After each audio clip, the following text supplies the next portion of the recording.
जी sir. Okay. Okay. बिस्मिल्लाहिर्रहमानिर्रहीम।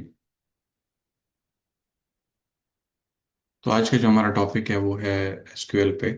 ठीक है। डेटाबेसेस क्या हैं, उनका इंट्रोडक्शन, सीक्वल और नो सीक्वल क्या है।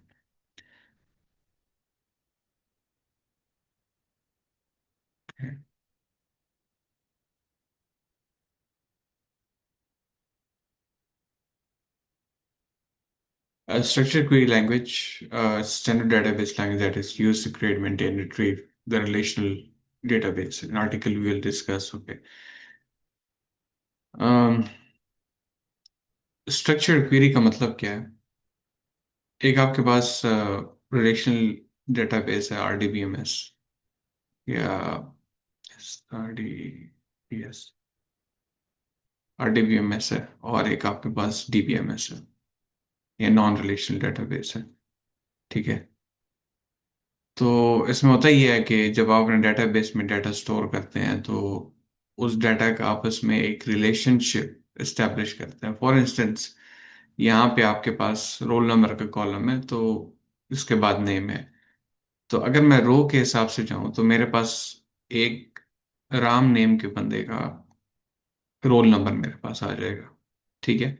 अगर मैं उसका एड्रेस देखना चाहूँ तो उसी रो के अंदर थर्ड वाले कॉलम में मुझे उसका उसकी रिहाइश का पता चल जाएगा, दिल्ली का। ठीक है। इसी तरीके रमेश का मुझे रोल नंबर 2 मिला और एड्रेस का गुड़गांव का है। और फिर उसके बाद जो है तो फोन नंबर। तो ये एक रिलेशनशिप के फॉर्म में आप इसको लिख देते हैं, दैट्स रिलेशनल डेटाबेस।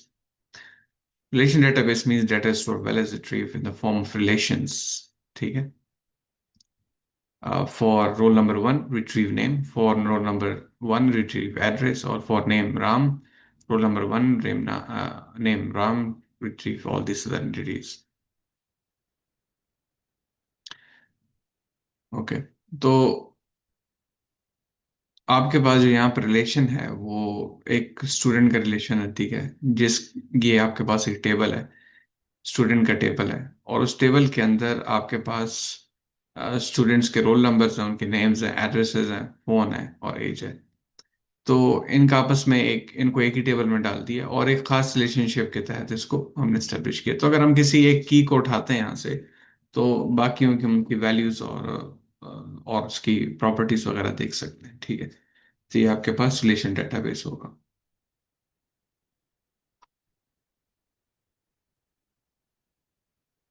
अच्छा, तो इसमें कुछ इंपॉर्टेंट टर्मिनोलॉजीज हैं रिलेशनल डेटाबेस में। एक है आपका एट्रीब्यूट, एक है ट्यूपल। तो एट्रीब्यूट क्या करता है? आपके रिलेशनशिप को डिफाइन करता है कि बेसिकली आपका जो रोल नंबर है और नेम है, फॉर इंस्टेंस, उसके दरमियान में एक रिलेशनशिप होना चाहिए। ठीक है। कि ये नेम का रोल नंबर है, राइट। तो ये आपका एट्रीब्यूट हो जाएगा। ट्यूपल हर एक रो जो है आपके पास, वही ट्यूपल कहलाएगी। ठीक है। तो ये जो आपके पास रो है ये एक ट्यूपल है, राइट। रोल नंबर और नेम इसका आपस में एक रिलेशन है। ठीक है। इसके अंदर ये रिलेशंस आपके पास बन रहे हैं। ठीक है। इसी तरीके से रोल नंबर और एड्रेस का भी रिलेशन है। ठीक है। So and so fourth. तो आपके पास पूरी की पूरी रो को ट्यूपल कहेंगे और इसको हम रिलेशन कहेंगे, जो आप रिलेशनशिप एस्टेब्लिश करेंगे। ओके।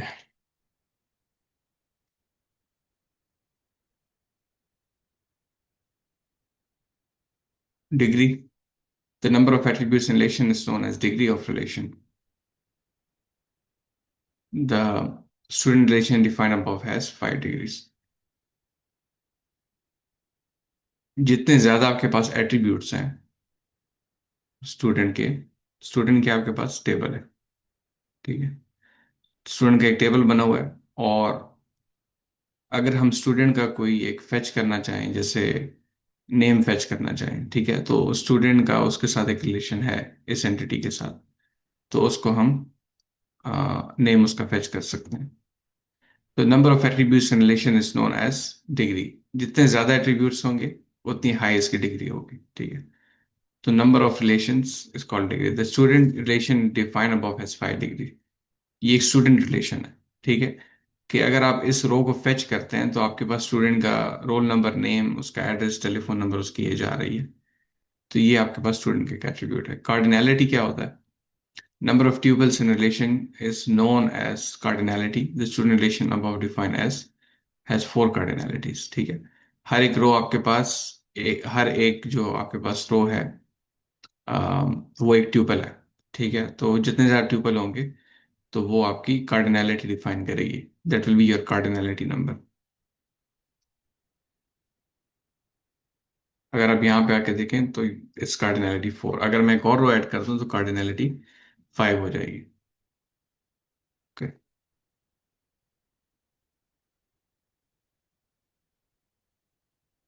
अब यहाँ पे क्वेश्चन ये है कि आप जब इस टेबल से जब कोई चीज़ क्वेरी करेंगे तो वो उसको आप कैटेगराइज कैसे करेंगे? ठीक है। उसकी लैंग्वेजेस कौन सी यूज़ होती हैं, किस तरीके से एसक्यूएल को यूज़ किया जाता है? अब देखिए यहाँ पे एक स्ट्रक्चर है, एक रिलेशन है। ये जो लिस्ट है आपको, ये ट्यूपल से आप इसको डिफाइन कर सकते हैं। और जो आपके पास डिफरेंट एट्रीब्यूट्स हैं, इसके आप रिलेशंस बना सकते हैं। ठीक है। तो रिलेशंस को यूज करके आप एक पूरी पूरी ट्यूपल को फेच कर सकते हैं या उसमें से कुछ खास एट्रीब्यूट्स निकाल सकते हैं। ठीक है। तो ये आपके पास उसके लिए कुछ तरीके हैं। तो वो तरीके क्या है? Data definition language, DDL, DML, DQL. ठीक है। अब डेटा डेफिनेशन लैंग्वेज क्या है? डेटा डेफिनेशन लैंग्वेज होती है वो डेटाबेस का स्ट्रक्चर डिफाइन करती है। ठीक है। यानी कि अगर आप उस टेबल को क्रिएट करते हैं, कोई कॉलम ऐड करना चाहते हैं, कॉलम रिमूव करना चाहते हैं, रो को आप मॉडिफाई करना चाहते हैं, रो को ऐड करना चाहते हैं, तो ये जो पूरा आपका जो डाटा है वो एक टेबल से रिप्रेजेंट हो रहा है जिसके अंदर आपके पास रिलेशंस हैं। ठीक है। फिर उसके अंदर आपने मजीद रोज ऐड किए, वो आपके ट्यूबल्स कहलाएंगे। ठीक है। Okay.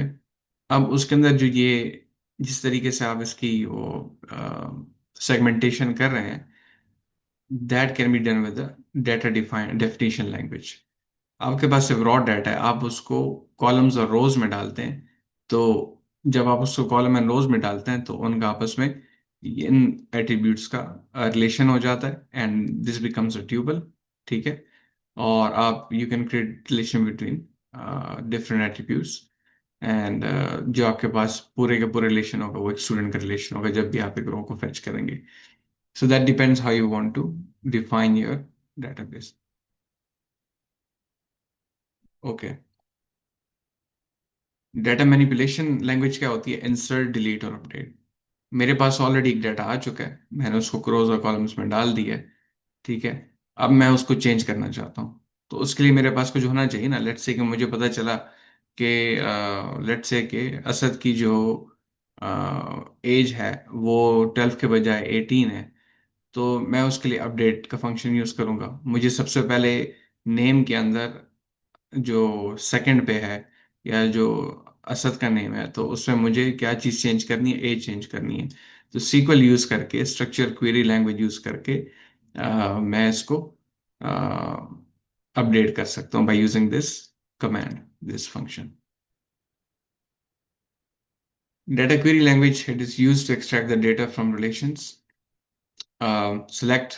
So first we will consider the data query language, a generic query to retrieve data from relational database. Okay. तो आपके पास डेटाबेस में आप तीन किस्म के एक्शंस कर सकते हैं। आप क्वेरी कर सकते हैं, मॉडिफाई कर सकते हैं और क्रिएट कर सकते हैं किसको? रिलेशंस को। तो this table is nothing but a representation of your relations between data. It just represents what relation you want to have between your different attributes, the different entities, the different kinds of data, or maybe same kind of data. So that just depends on what you want to do. So what they did here is they created a custom query. Now for defining your table, you just go and use these commands right here. For manipulating, you can use insert delete update. And for querying, you can use select. But for selection, you have to have a certain structure. So if you can see here, select distinct attribute list from R1, R2, RM, where, group by, having.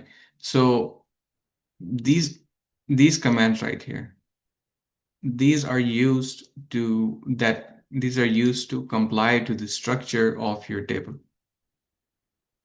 You're basically giving your database an address where it can fetch what particular piece of data it can fetch and in what format your database should fetch. That's a command that you're giving. That's a language that your database will understand. What kind of database? Relation database. Because relation database has structured your data in form of relations. So if you can ask it that, hey, can you fetch me some piece of data that fits this kind of relation? Once you give your database this query, it will utilize this and return you the relevant data. Okay. So you can group things by, you can order by, you can sort them, you can give where that actually exists, you can give it a condition. I think this is rows. So from which row you want to fetch what kind of data. You want to fetch the attribute list from row one, row two, and I think from all the rows, for example, or you can put just one row and where I think this is by the column, but this has its own language. So you can learn about it and you can query your database. Part of the query presented by statement one is compulsory. If you want to retrieve from a relation database, the statement written in square brackets are optional. So this is an optional, okay. Um, yeah,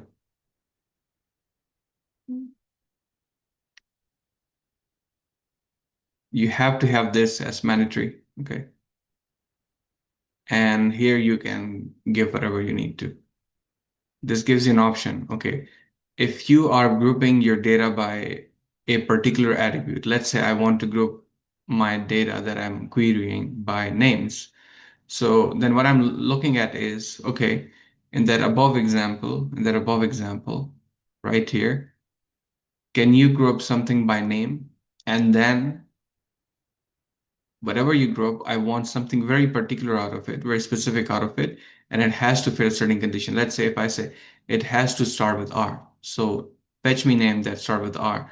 So you can group that column and then you can get those. It needs to have that condition and then you can fetch that data. You can even order them by, but you need to have these commands when you're querying.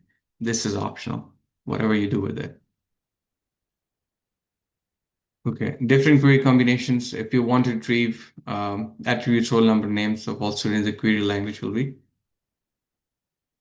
select roll number, select the attribute, name from student. Okay,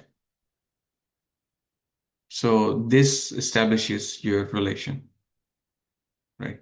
So roll number and name from student, select both of these columns, and that's how you can get all of these. And then you can give it some particular query, like you can group them by, you can sort them by a particular pattern, and then you can get these.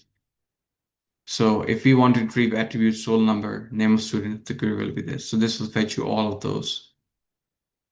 If you want to retrieve roll number and name of the student's roll number is greater than 2, then see, you'll select the relation, you'll create the relation, okay? You select it, you select those two columns, and then where roll number is greater than 2. So do you have something where your roll number is greater than 2? Yes, we have two instances. One, Sujit has 3, Suresh has 4. So we will be able to get those attributes where you have roll number 3 and 4. So you can get name by the roll number from student.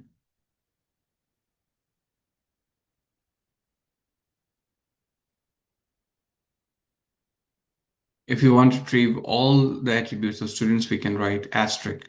This is frequently used, especially places where you need to look for large sets of data. You need to look for something very specific. Just like if you guys have used Splunk or some querying mechanism, if you put asterisk, it selects all from the database, all from the database. So if you're, let's say, indexing through a database, you say, hey, I want my application's name is let's say my application name is secure AI. Okay. My microservice name is secure AI. So I want to see all the entries of incidents, all the entries of incidents that were generated by this my particular application. So I put an asterisk, and then it will fetch me everything. So that's the exact same. This is a feature of the query language. Select everything from student where your roll number is greater than 2. Okay. So in that case, you can get all of these. You can retrieve name, address, phone, age if the roll number is greater than 2. You can do the same for the age. If the age is greater than 2, you can fetch all of these. Case 4, if you want to represent the relation ascending order by age, can we use order by clause? Um, Select from student, order by age. Okay, so let's say I want to establish relationship in ascending order. So if you retrieve by age, um, then I think you can just fetch this one first because 18, and then you go for the bigger one then. So if you want to go in ascending order, once you get these, you're gonna have Ram first, Ramesh second, Suresh third, and then Sujit last.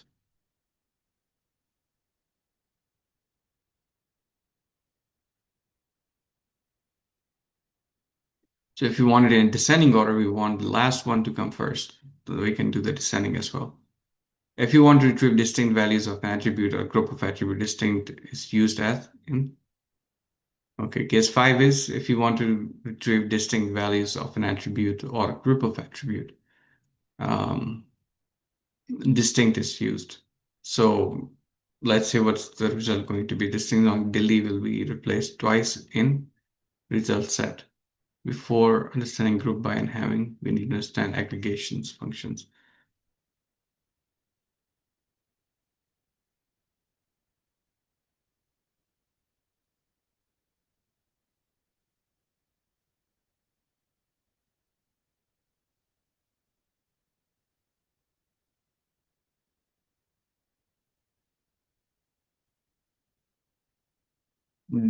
Does someone know what this means? Has someone used SQL? How this works?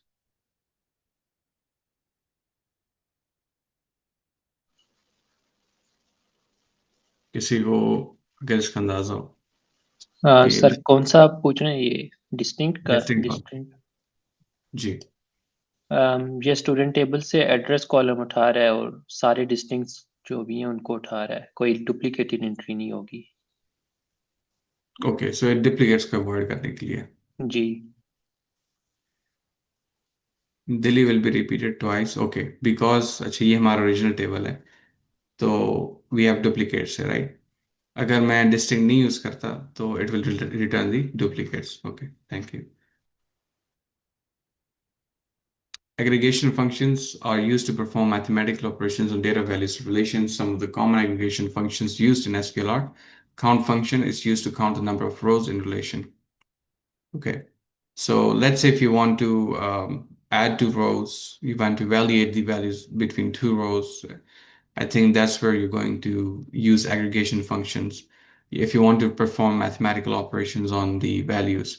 Some of the common aggregation functions used are count. Count function is used to count the number of rows in a relation. Okay, so if I want to get name and age, how many rows are involved by a particular order? For instance, I want to see if my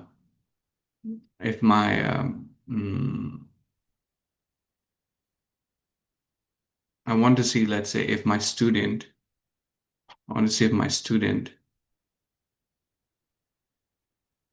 has age greater than 9.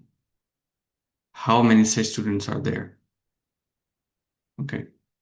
So count all those rows that have this value that stands true for this condition. So I think I can use for there. Select count phone from student. So I'm trying to get the phone number from student. So how many phone numbers are there? So I'm going to count the rows and return that as I have 4 telephone numbers that I can use.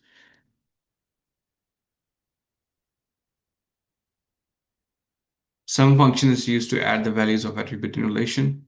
If you want to add age of all, you can use this. Some ages from student. You can add all the student rows that way. The same way, minimum, maximum, and average can be used. We've seen above. So you can use mathematical operations by using a bracket, putting your mathematical function here, and then you need to give which attribute you want to evaluate things for.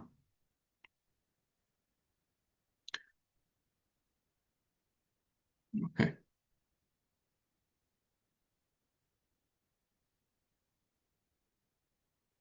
So maximum extracts maximum value among the sets of tuple, and this extracts minimum value sets of tuple. So you can give the uh, minimum maximum function. You can give it age, and amongst age, whatever is the minimum value or maximum value, that's going to return that. So let's say if someone has age 100 and rest of them are less than 100, then it will return 100. And vice versa for minimum, it returns the minimum value. Um,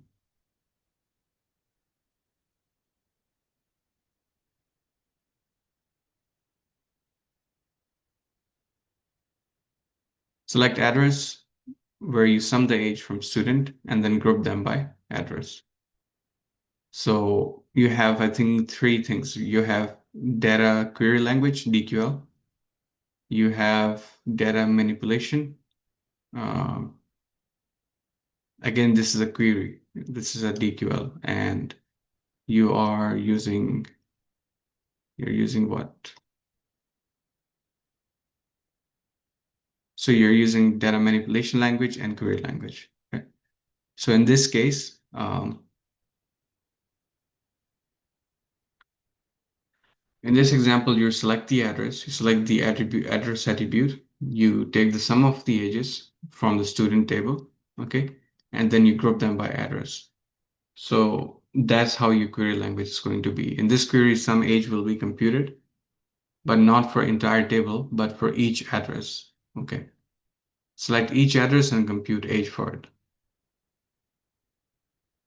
Sum of age of sum of age for address Delhi is 36, and similarly for other addresses as well. Okay. So let's say if you want to, I think if you want to find out, let's look at this table right here.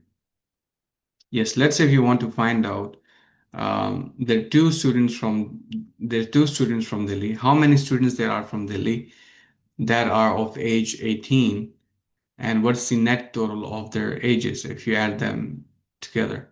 So what you can do is you can get Delhi address, and by using Delhi, you can get the age, and then you can add those ages, and then that will give you the sum of ages at a particular address. So that's what you do. You select the address, you select the attribute, the one that you want to bait the data off by, and then you can use the mathematical operation, add the ages from the student table, and group them by address. And then you can just sort them by address, just like here.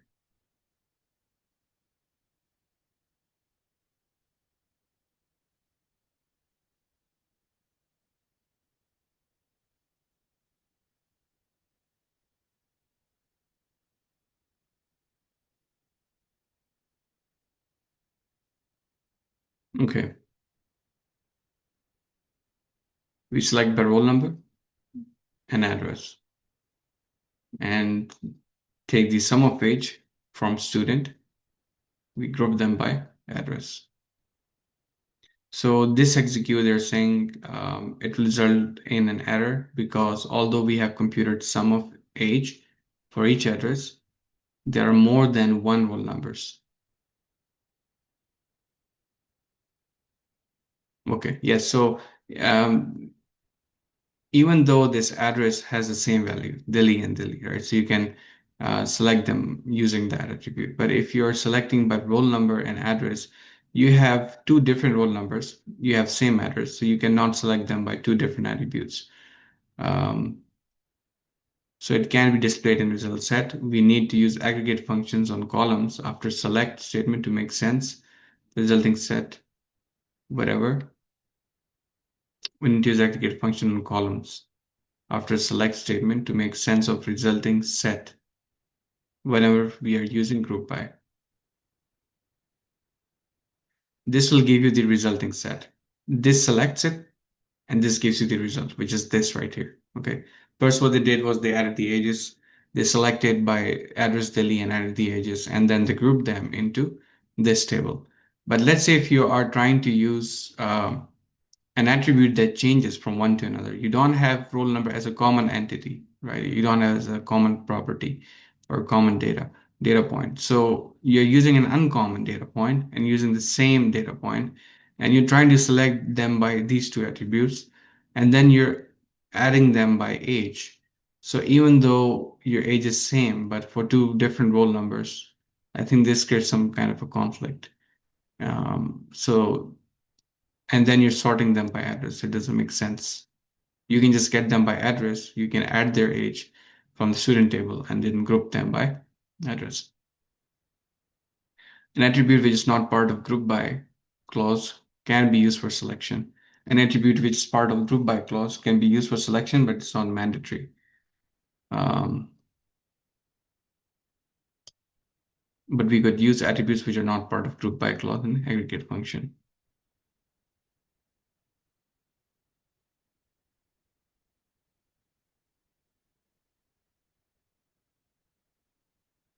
Okay, so you cannot select an address by group by. Okay.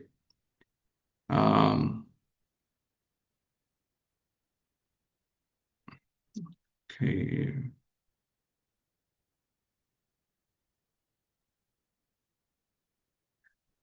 We could use attribute which are not part of group by clause and aggregate function. I know this is very confusing statement.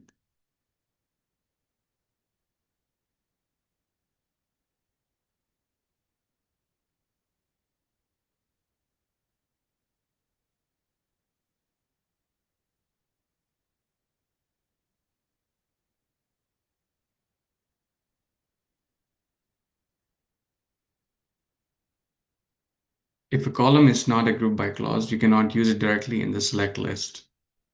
Okay. If a column is in the group by clause, you can include it in the select. But you don't have to. You can use any column, even those not in group by, inside an aggregate function. Okay. And then count an average. Select column must be in group by.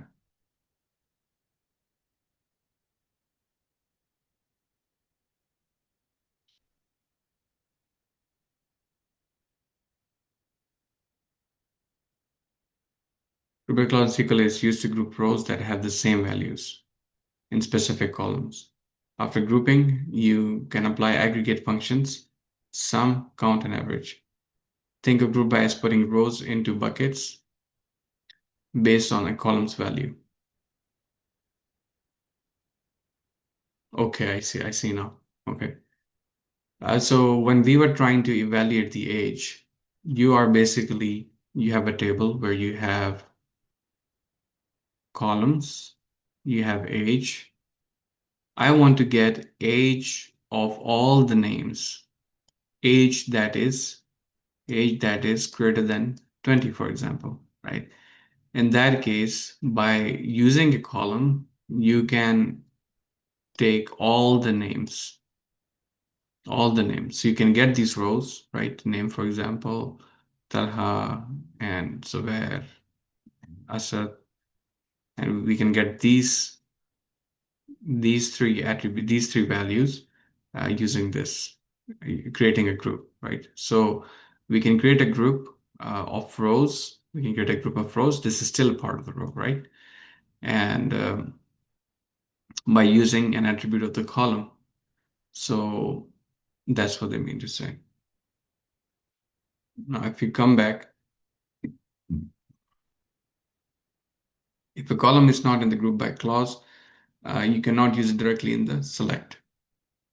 If a column is in the group by clause, you can include it in the select, but you don't have to. So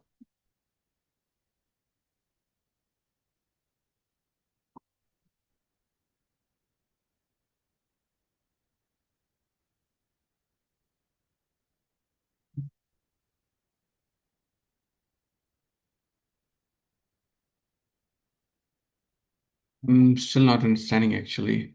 If I'm getting this by age, why am पर I sir able उसने to? Last का हमें output नहीं दिया ना। ये last वाली Curie का आउटपुट इसने किधर दिया हुआ है? हाँ, वो गलत क्वेरी है ना। लेकिन इसकी वजह इन्होंने क्या बताई है कि एज है मेरे पास, ठीक है। एज से मैंने सेलेक्ट किया एड्रेस से। ओके। अगर मैं एक चीज़ से सॉर्ट करना चाह रहा हूँ, तो उस चीज़ को यूज़ करके मैं उस पे ये सम मॉडिफाई वगैरह का फंक्शन नहीं लगा सकता, ठीक है। अच्छा, ओके। तो हाँ, तो या तो इसको इसका पार्ट होना चाहिए, एज का पार्ट होना चाहिए एड्रेस को, विच इट इज़ नॉट। तो if you taking two different attributes, उस उन एट्रीब्यूट्स में एक से अगर आप ऐड कर रहे हैं, मॉडिफिकेशन लैंग्वेज लगा रहे हैं, दूसरे से आप उसको रीअरेंज कर रहे हैं, so you have to go one way, you can do it twice. तो बेसिकली आप एक चीज को, I think what they trying to say is, you are selecting by roll number and address, and then you are trying to sort by address. So what are you exactly doing? You're trying to get the rows by using roll number, and then you're trying to get rows by using address. But इसके अंदर आप किस चीज़ को validate करेंगे? आपको यहाँ से कोई कंडीशन उठाकर, ठीक है, यहाँ से कोई वैल्यू उठा के आपको एड्रेसेस लेने होंगे somewhere around there. Eventually we'll arrive at some kind of understanding if we keep reiterating, sir but for now let's move. जी अब जी। सर ये जो मेरे सर ख्याल ऊपर से, दी हुई है क्यूरी। जी। हाँ हाँ सर, मेरे ख्याल से ये जो सिलेक्ट वाली स्टेटमेंट है ना, इसमें रोल नंबर नहीं होना चाहिए। क्या तो वजह? बेसिकली उसकी रीज़न ये है कि जो ग्रुप बाय में जब हम उसको ग्रुप कर रहे हैं एड्रेस से ना, तो फिर हम उसको सिलेक्ट एड्रेस से ही करेंगे। उसको हम वो उस पे रोल नंबर पे नहीं करेंगे ना। अगर हम उसको रोल नंबर पे करेंगे, एड्रेस पे करेंगे, फिर कॉन्फ्लिक्ट होगा मेरे ख्याल से। और बाकी वो सम वाला ठीक है, क्योंकि वो सम तो वो एक सेपरेट रिलेशन है ना, कॉलम सेपरेट, मतलब हम एंटिटी है, कॉलम कह लें चलें उसको। तो वो तो सम सारे कर देगा। लेकिन वो जो जी सर, सिलेक्शन मैं होगी ना, वो फिर मेरा भी एड्रेस पे यही होगी। क्वेश्चन था। तो मेरे ख्याल से सर इस पूरी क्यूरी को ना चैट जीपीटी को दे दें और पूछ लें इसमें क्या गलत है। मुझे जहाँ तक लग रहा है ये क्योंकि सर जो क्वेरी, हाँ। जी। Second last query almost same है, वाई उसमें रोल नंबर नहीं है, बाकी वो एग्जैक्टली सेम है इस जैसी। सिलेक्ट एड्रेस, रोल नंबर, और बस इसमें रोल नंबर का डिफरेंस है। आई थिंक यहाँ पे जो हो रहा है ना, मैं बेसिकली करना क्या चाह रहा हूँ, मेरे पास एक स्केल क्रिएट कर रहा हूँ, मेजर क्रिएट कर रहा हूँ मैं। उस मेजर को यूज करके मैं दूसरे एट्रीब्यूट को मैंने सॉर्ट करना है, ग्रुप करना है। ओके। लेकिन जिसको मैंने ग्रुप करना है, अगर उसी को सेलेक्ट करके मैं ग्रुप करूँ अपने आप के साथ, तो this creates a conflict. I think that's the logic behind it. या तो मैं रोल नंबर से सॉर्ट करूँ एड्रेस को, या एड्रेस से रोल नंबर को सॉर्ट करूँ, राइट। लेकिन अगर मैंने दोबारा से एड्रेस से ही एड्रेस को सॉर्ट किया, तो दैट डजंट मेक सेंस, ठीक है। तो I think that's what it is. Either your address is, you have to go one way. Either you sort by group by roll number, you go by address. You can't use two different attributes to sort a same attribute by using the same attribute. I think that's the idea behind it. लेकिन आपके कहने पे कर देते हैं इसको, GPT में feed कर देते हैं इसको।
Okay, I think it's in fact the other way around. या मैं जो कह रहा था वो गलत है।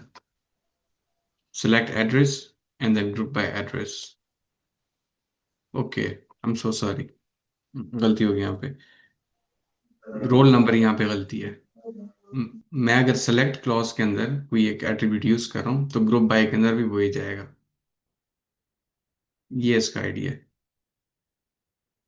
ठीक है, अगर मैं एड्रेस के हिसाब से एज को कंप्यूट कर रहा हूँ मैं, राइट, तो एड्रेस के हिसाब से उसको मुझे ग्रुप करना होगा। ये इसका रूल है। So this what it is. आगे बढ़े। ये सर यूआरएल भी ग्रुप में शेयर कर दें, चैट में शेयर कर दें, जिधर से आप रीड करो। इस कोर्स को सब साइन अप करें, फ्री ऑफ कॉस्ट, इसी ट्रैक को हम फॉलो कर रहे हैं। और इधर आपको और भी बहुत सारे मिल जाएंगे इसी तरह के। तो इंट्रोडक्शन टू नो सीक्वल है।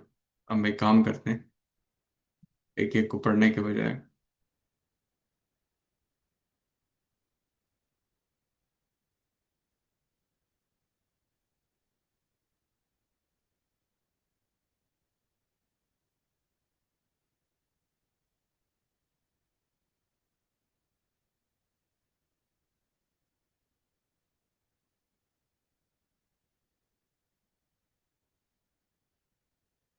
Okay, NoSQL databases, NoSQL means not only SQL. These databases can store large amount of unstructured and semi-structured data, unlike SQL database that need fixed tables and schemas.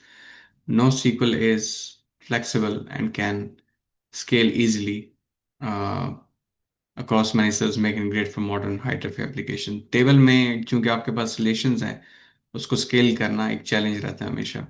ठीक है, how is it affecting other attributes. लेकिन no sequel में आपके पास ये पाबंदी नहीं रहती। Key features, flexible schema, no fix table structure, data can change any time. Horizontal scaling आप कर सकते हैं, ज़्यादा से ज़्यादा सर्वर सब ऐड कर सकते हैं। ठीक है, आपको सिर्फ रेप्लिकेशन करनी होगी और रिलेशंस के बारे में जो है तो कंसिडरेशन करने की जरूरत नहीं पड़ेगी। ठीक है। और डिफरेंट डाटा मॉडल्स उसमें आपके पास मोंगो डीबी है, रेडिस है, कैसेंड्रा है, नियो फोर जे। कैसा है, रेडिस तो आपके पास कैशे है जो हमने पढ़ा था, राइट, की वैल्यू स्टोर करता है वहाँ पे। सुपर फास्ट लुकअप विद की वैल्यू पेयर्स।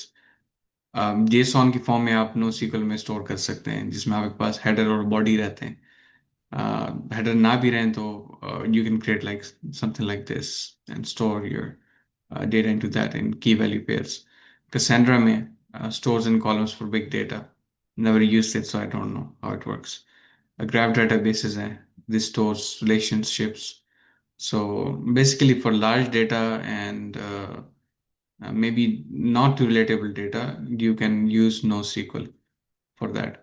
Document DB जो है, document databases, that's also a good example for this. Handles failures automatically with replication. Good for big data, real-time apps and fast processing. तो आपके पास यहाँ पे जो data replication है easy रहती है as compare to something that's relation database. तो अक्सर कंपनीज क्या करती हैं कि एक पूरी माइग्रेशन का प्रोजेक्ट उसके लिए डिफाइन करती हैं कि how will migrate data from one DB two another. उसको रेप्लिकेट करने के लिए भी प्रॉपर प्लानिंग लगती है। यहाँ पे आपके पास क्योंकि आपके पास रिलेशनशिप्स की बेस में नहीं है, तो you can just replicate it by, let's say इस केस में बाय कॉपिंग द डॉक्यूमेंट्स। ठीक है, रेडिस के अंदर you can again you can copy over the JSON objects or key value pairs, so on and so forth.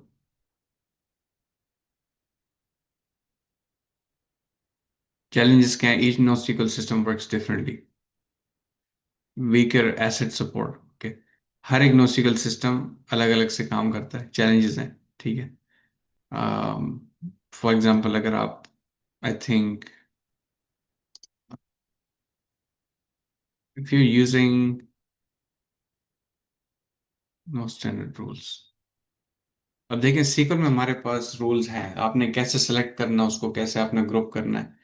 तो यहाँ पे आपके पास वैसा नहीं रहता। आई थिंक अगर एक डॉक्यूमेंट में आपके JSON ऑब्जेक्ट स्टोर्ड है तो you get the entire document. ठीक है, फिर उसमें आपके पास वीकर एसेट सपोर्ट है, less strict consistency than SQL. तो atomicity, consistency, idempotency, and I don't know what these stand for. If someone remembers, please tell me. तो ये कुछ होती हैं कि आपके पास डेटा को कंसिस्टेंट रखने के लिए ये कुछ रूल्स होते हैं, ठीक है। इसको एक क्विकली देख लेते हैं क्योंकि अब मेरे जहन में नहीं है एसिड क्या है। Acid atomicity or consistency, consistency, isolation or durability. Durability.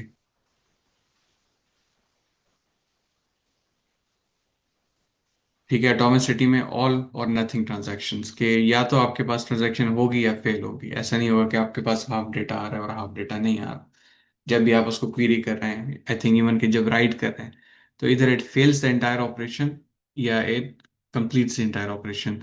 That make sure you don't have store data, ठीक है, डाटा करप्ट नहीं होता।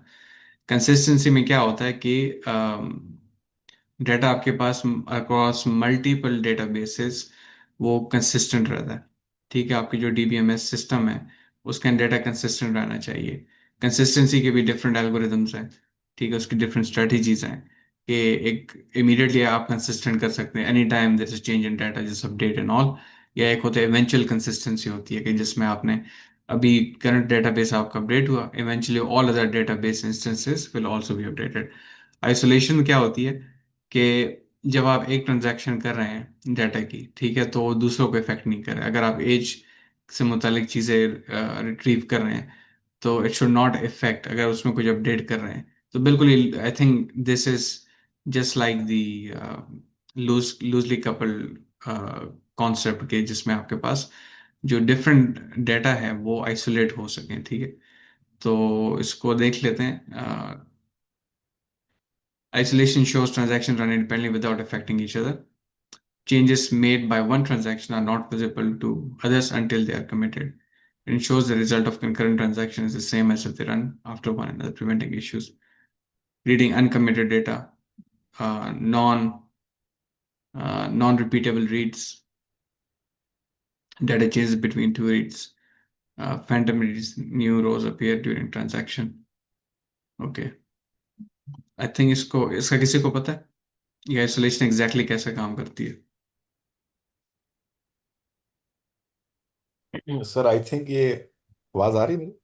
जी सर। मेरे ख्याल में कुछ इस तरह से है कि सपोज आपने बैंक को हिट किया अपने मोबाइल फोन से, साथ ही आपने हिट किया अपने लैपटॉप से भी, तो दोनों में ये दोनों कठी ट्रांजेक्शन एक ही दफा दोनों हिट नहीं होंगी। This is called, I think this is called isolation.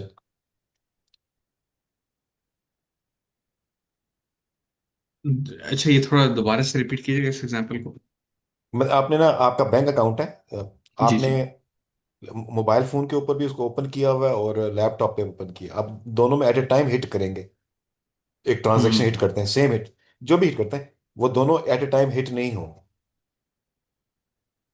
अच्छा। एक पहले होगी, एक दूसरी बाद में हो। ओके उसकी ओके वजह ये है ओके। ना कि अगर दोनों हिट हो जाएं तो दोनों ट्रांजैक्शन डन हो जाएंगी। तो आइसोलेशन का मतलब है एक डन जब हो जाएगी, सपोज उसमें आपके पास पैसे पड़े हैं 10,000, आपने विड्रॉ कर लिए, दूसरी भी में भी आप 10,000 विड्रॉ करवा रहे थे, तो अगर दोनों हो जाएंगे तो 20,000 हो जाएंगे ना, जबकि अकाउंट में हम्म। 10,000 पड़े हुए हैं। तो आइसोलेशन का मतलब है कि दोनों एट ए टाइम नहीं होंगी, एक होगी तो उसके बाद दूसरी होगी, और जब एक हो जाएगी तो फिर उसके रिजल्ट के ऊपर दूसरी बनेगी। ठीक है, yes, this this definitely make sense क्योंकि अदर सिस्टम्स में मैंने ये देखा है कि अगर आप मतलब यहाँ हमारी जॉब पे हमने कोई डिवाइस रीसेट करना होता है, जैसे अभी let's say how to reset device. अभी मैं आप लोगों को कैसे एग्जांपल दूं। आपकी जोन की डिवाइस है, कोई भी आपकी मोबाइल डिवाइस है, आपने कुछ सिम वगैरह डाली हुई है, you want to reset the device for any reason, ठीक है, जो ओके यस यस। आपके आप में अगर किसी ने वो यूएसबी वाला इंटरनेट यूज़ किया हो, ईवो या इवन के जोंग, आजकल जो बहुत पॉपुलर है वहाँ पे जोंग की जो डोंगल है, उसमें कभी कभी क्या होता है कोई ग्लिच आ जाता है या स्पीड नहीं आ रही थी, आप ऑपरेटर को कॉल करते हैं, ऑपरेटर आपको कहता है, कस्टमर सर्विस वाला, कि भाई इसको रीसेट करो।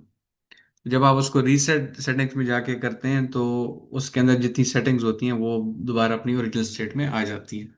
वो कैसे होता है? या तो उसकी कैशे के अंदर से दोबारा configuration original default configuration load करती है, या ये भी हो सकता है it can make a request back to the telecommunication system to fetch a file. ठीक है, दैट जस्ट मेनली डिपेंड्स। तो वो उसको हम हमारे बिजनेस टर्मिनोलॉजी में कहते हैं डिवाइस रीसेट। अब होता ही है कि अगर एक कस्टमर ने हमें रिक्वेस्ट किया कि भाई मेरा डिवाइस रीसेट करो, ठीक है, तो हमारा सिस्टम, हमारी जो माइक्रो सर्विसेज हैं वो जब एक रीसेट की कॉल भेजती हैं और आगे एक दूसरे सिस्टम ने अभी उसको वैलिडेट नहीं किया होता, और हम उसी के बाद दोबारा एक ट्राई करते हैं, तो हमें कहता है द मैक एड्रेस और the device reset is already in progress for this particular MAC ID, क्योंकि आपकी हर एक डिवाइस की में एक मैक एड्रेस होता है ना। तो this is the idea of isolation, कि अभी जब आपके पास एक ट्रांजैक्शन कंप्लीट नहीं हुई तो that system has implemented in its own database isolation of transaction. So that is definitely going to help अगर multiple requests आती रहें और हर बार मुझे आए कि yes your request has been taken, अब दोबारा request भेज दें, so this can eventually overload the system and you may lose actually the actual reset. So thank you Sir Zulfikar, this really helped. ये सर जो आप request भेजते हैं आप रेस्ट के थ्रू भेजते हैं या आरपीसी के थ्रू? Micro REST. सर्विसेज से जो आप जब हिट करते हैं। REST. अच्छा, तो आप लोग आरपीसी भी किसी चीज में यूज करते हैं? सॉरी, क्या टर्मिनोलॉजी यूज की? RPC? RPC basically remote procedural call, तो उसमें डायरेक्टली आप जो है ना, जो दूसरे सर्वर में कोड में कोई फंक्शन लिखा है आप उसे इन्वोक कर देते हैं, और वो मोस्टली माइक्रो सर्विसेज में इसी तरह कम्युनिकेशन होती है। आरपीसी मुझे नहीं पता मेरा ज्यादा, लेकिन आप कहते बता। मेरे ख्याल में ये व्हाट्सएप के अंदर नहीं यूज होती कम्युनिकेशन के लिए। नहीं नहीं, ये तो कम्युनिकेशन प्रोटोकॉल है बेसिकली, लाइक मैं वही कह रहा हूँ ना, यू हैव। कम्युनिकेशन प्रोटोकॉल है, लेकिन ये व्हाट्सएप की तरह कम्युनिकेशन में यूज होता है। मुझे नहीं आइडिया व्हाट्सएप का, सॉरी। व्हाट्सएप में कौन सा प्रोटोकॉल यूज होता है कम्युनिकेशन के लिए? आई थिंक वेब सॉकेट्स होती होंगी क्योंकि उसमें बाई डायरेक्शनल कम्युनिकेशन वेब होती है। वेब सॉकेट तो वो है ना, वो तो टनल बन गया। कम्युनिकेशन किस चैनल से होती है? वो उसमें जो प्रोटोकॉल जो है वो क्या है? अच्छा, मैं उसका चेक नहीं करके मुझे बताता हूँ। आइडिया। वैसे तो आरपीसी जो ना आजकल उसमें हम यूज करते हैं, उसमें एआई के अंदर भी। नहीं, इसका इसका असल में मकसद क्या है RPC का? अगर आप एक फंक्शन वो कर भी रहे हैं दूसरे सर्वर के अंदर, तो why would you use that? Sir basically जब आप रेस्ट रिक्वेस्ट भेजते हैं ना, तो या तो वो गेट रिक्वेस्ट होगी, पोस्ट होगी, पैच या डिलीट, तो उसने बेसिकली कम्युनिकेशन नेटवर्क के थ्रू जाना है। उसमें आपने एड्रेस भेजने हैं, उसकी ऑथेंटिकेशन होनी है, तो उसमें लेटेंसी बहुत ज़्यादा आ जाती है। बहुत ज़्यादा भी नहीं, मतलब कि मिली सेकेंड्स भी होती है, बट ये है कि बड़े स्केल पे जब आप काम कर रहे होते हैं तो बहुत वो स्लो कंसीडर की जाती है। तो उस केस में जब आपने मिलियंस ऑफ कॉल्स पर सेकंड बुकिंग सिस्टम्स में भेजनी होती हैं, Booking.com वगैरह में, तो उनमें ये माइक्रो सर्विसेज आरपीसी यूज़ करती हैं ताकि ये लेटेंसी का ओवरहेड को मिनिमाइज कर सकें। Okay. इस पे आप चैट जीपीटी भी कर दें ताकि हमें थोड़ी आइडिया हो जाए।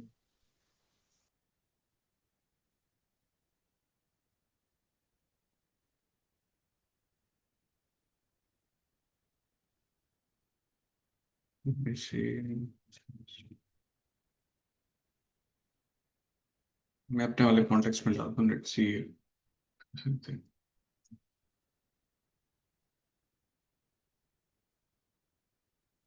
Provisioning, activation, configuration. Yes, okay, that's all what we do. Below is a clear concept of the telecom structure. RPC communication method where one microservice calls a function and the microservice or local method. Behind the scenes, it's a network request for HTTP, gRPC, service request protocols. Users will be remotely. लेकिन ये तो तब होना चाहिए ना कि जब इनकी कोई टाइटली नेट फंक्शनैलिटी होगी।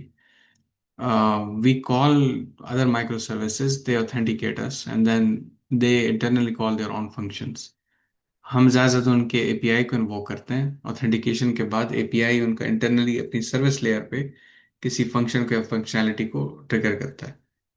और जो हमारे नेटवर्क एलिमेंट्स हैं उनसे डायरेक्टली तो yes we do communicate directly, but उस नेटवर्क एलिमेंट के अलग डिपार्टमेंट्स हैं। हमें उन्होंने सिर्फ इंटरफेस दिए हुए हैं by through a micro service. तो we just invoke their endpoints. We don't directly call any of their functions. We invoke their endpoints. So I think it's pretty simplified version of it. Um, sir yeah. Sir Taimur, वो दोबारा से जरा वो बता दीजिएगा कि ये मतलब वो रिलेटेड किस तरह है, मतलब ओवरऑल हम क्या इससे क्या समझना चाह रहे हैं, मतलब वो एसेट प्रॉपर्टीज में, या एक सो ओवरव्यू दे दें बस, मतलब बात ना कि हमारी वो आई कि वो मतलब। अच्छा, तो बेसिकली बात जो थी हम आइसोलेशन की कर रहे थे। तो उसमें जो है सर बता रहे थे कि वो उनके पास डिफरेंट माइक्रो सर्विसेज हैं जो वो यूज़ करते हैं अपने डेली वर्क फ्लो में।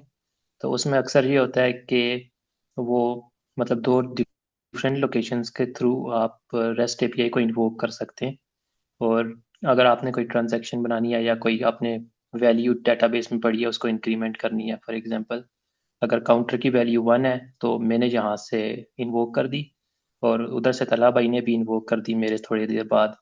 तो क्योंकि मैंने पहले इन्वोक की थी तो डेटाबेस में जो राइट होना चाहिए वो मेरी क्यूरी होनी चाहिए, और मेरे बाद एकदम तला भाई ने कर दी। तो फिर बाद में जो एंड रिजल्ट आया तो काउंटर की वैल्यू डबल हो गई, +1 मेरी तरफ से हो गया, +1 उनकी तरफ से हो गया, तो रिजल्ट जो है वो हमारा गलत हो गया। तो ये जो है आइसोलेशन थी बेसिकली। और दूसरा ये कि फिर मैंने क्वेश्चन ये किया था सर से कि आप जो कम्युनिकेशन करते हैं वो किसके थ्रू करते हैं, कौन सा प्रोटोकॉल यूज़ करते हैं, रेस्ट एपीआई यूज़ करते हैं, जीआरपीसी यूज़ करते हैं, या और भी डिफरेंट है, सोप भी है। तो सोप पहले यूज़ होता था, वो बहुत पुराना है, अब नहीं यूज़ होता। तो हम्म। मोस्टली जो है रेस्ट एपीआईज में लेटेंसी बहुत ज़्यादा हो जाती है जब आपके पास स्केलेबिलिटी बहुत बड़े स्केल पे आप काम कर रहे होते हैं। तो उस केस में जो है रिमोट प्रोसीजर कॉल्स होती हैं। तो उसमें जो है वो ये नेटवर्क वगैरह के सारे ओवरहेड को अवॉइड कर देती हैं। और डायरेक्टली वो जो है ना, जिस तरह अगर आपने आपके पास कोई कोड बेस पड़ा है और आपने वो डिप्लॉय किया हुआ है अपने सर्वर पे, तो मैं यहाँ से जीआरपीसी के थ्रू डायरेक्टली उस फंक्शन को कॉल कर सकता हूँ। जैसे आपका फंक्शन होगा कि प्रिंट हेलो वर्ल्ड, आपने अपने सर्वर पे वो रखा हुआ है, मैं यहाँ से वो फंक्शन हिट करूँगा और वो डायरेक्टली जाके हिट हो जाएगा। तो उसमें जो है कि वो लेटेंसी जो है बहुत लो होगी, तो वो लार्ज स्केल पे हमारे काम आता है। ये मतलब जो हाई लेवल अंडरस्टैंडिंग है मेरी इसी तरह से है। और बट ये है कि इसमें अगर डीप डाइव करना चाहें तो इसमें और भी बहुत चीज़ें हैं। चलें, ठीक ठीक है, thank you so much, thank you. कि मेरे ख्याल में ना जी, ये जो आरपीसी है ये सर्वर्स के बिटवीन सर कम्युनिकेशन होती है। सर सर्वर टू मेरे सर्वर ख्याल होती है। से, जी, स- सर मैं ये कह रहा था, मेरे ख्याल से तो ये रिलेटेड ही नहीं है इससे ना, वो जो हम एसक्यूएल आ, नो एसक्यूएल, और वो ये तो कोई इंटरनल डिटेल है नेटवर्क की। वो बेसिकली वो सर का क्वेश्चन अलग था ना सर, तैमूर का, वो सर ने अभी क्लेरिफाई किया कि वो कुछ और पूछ रहे थे कि वो मतलब एसिड वाला नहीं है ये। अच्छा, this is just a protocol better than REST. तो you are still calling another microservice, but directly उसकी functionality को call कर रहे हैं instead of going through a route of endpoint calls या API call. तो I think this is a new technology I believe, या हो सकता है पुरानी हो, लेकिन कभी I did not encounter this yet, at least अभी तक मैंने नहीं। हाँ अलबत्ता रैबिट एम क्यू काफका वगैरह हम यूज़ कर रहे हैं एसिंक्रोनस कॉल के लिए। ठीक है, तो उसमें ये होता है कि डिपेंडेंसी कम हो जाती है, but other than that okay. Okay anyways, इसको देख लेंगे बाद में। अभी फिलहाल let's finish this and I need to drop, but thank you all, बहुत कुछ सीखने को मिल रहा है। हम इसको देख लेते हैं। पॉपुलर मोंगोडीबी, रेडिस है, कैसेंड्रा। ठीक है, नो एसक्यूएल डेटाबेसेस हैं, इसमें बिग डाटा, हाई अवेलेबिलिटी, ये सारी की सारी चीज़ें आपको कैशिंग हो जाती है। तो रिलेशन डेटाबेस में ये है कि आपको एक स्ट्रक्चर फॉलो करना पड़ता है। यहाँ पे स्ट्रक्चर लेस आपके पास डाटा है, मोस्टली आपके पास डॉक्यूमेंट्स के अंदर स्टोर होगा डाटा, तो उसको फेच करना, उसको रेप्लिकेट करना ईजी होता है। नो एसक्यूएल कहाँ पे यूज होता है? बिग डाटा सिस्टम्स में, रियल टाइम एनालिटिक्स में, फ्रॉड डिटेक्शन वगैरह होगी, हाई ट्रैफिक वेब एप्स होगी, ठीक है, जेसॉन ग्राफ्स, कीज वैल्यूज। तो वहाँ पे चीज़ें यूज़ होती हैं। जहाँ पे आपको एक परसिस्टेंट डाटा चाहिए जो कि जिसमें एरर जो है तो वो कम से कम हो, और ख़ास तौर पे आपको वो ज़्यादा से ज़्यादा चाहिए हो इंटेंस ऑपरेशंस के लिए, आई थिंक वहाँ पे आपके पास स्ट्रक्चर का होना ज़रूरी है। तो मैं एक फाइनल एग्जांपल दे के मैं I'll just wrap up my turn। हमारी कंपनी में कलेक्शन ऑफ डेटाबेसेस हैं, ठीक है। हमारा जो आर्किटेक्चर है उसमें एक उसको एक क्लस्टर बनाया हुआ है डेटाबेसेस का, और जितने भी हमारे सिस्टम है, क्लाइंट सिस्टम्स हैं, उसी डेटाबेस को यूज़ करते हैं, ठीक है। तो लेट्स से अगर मैं किसी बंदे के अकाउंट और उसकी डिटेल्स में निकालना चाहता हूँ, कोई एक बंदा जो कि हमारी इंटरनेट सर्विसेज यूज़ कर रहा है, ठीक है। तो अक्सर ये होता है कि उसके अकाउंट के अंडर ही बाकी सारी की सारी डिटेल्स होंगी। अगर एक बंदे की डिवाइस को टेलीफोन नंबर मिला हुआ है तो he has a billing account with this, ठीक है। अब उसकी एक्टिवेशन और उसकी डिवाइस प्रोविजनिंग के लिए हमारे पास उस हायरार्की का होना ज़रूरी है। We can not store it in a document. कल को अगर मैं उसका किसी एक एट्रीब्यूट को, लेट्स से उसको मैंने एक एट्रीब्यूट उसके उसमें डाला हुआ है, ये मेरे पास जेसॉन है, ठीक है। ये उसका अकाउंट नंबर है, और इस अकाउंट नंबर के अंदर मेरे पास उसका टेलीफोन नंबर है, फिर उसको मैंने कुछ सर्विसेज दी हुई है। उसमें एक आपके पास वॉइस सर्विस है, और एक सर्विस मैंने उसको दी हुई है, डाटा की सर्विस दी हुई है। अब मैं उसकी वॉइस की सर्विस को कैंसिल करना चाह रहा हूँ, तो this account will really help me to quickly access this and delete the voice service या डिलीट द डेटा सर्विस और मॉडिफाई देम, ठीक है। तो ऐसी जगह पे जहाँ पे आपके पास हायरार्की है, जहाँ पे one entity is dependent, strictly dependent upon other, वहाँ पे स्ट्रक्चर का होना जरूरी है, रिलेशंस का होना जरूरी है। लेकिन जहाँ पे आपके पास लार्ज ऑब्जेक्ट्स हैं, ठीक है, तो वहाँ पे आप simply no SQL databases use कर सकते हैं, डॉक्यूमेंट्स वगैरह हो गए, बाइनरी लार्ज ऑब्जेक्ट्स हो गए। लेकिन डिटेल जो डाटा आपके पास जहाँ पे रिलेशंस बनते हैं, you need SQL database. This was a brief introduction. मैंने कभी डेटाबेसेस को पढ़ा नहीं है, this was pretty new for me as well,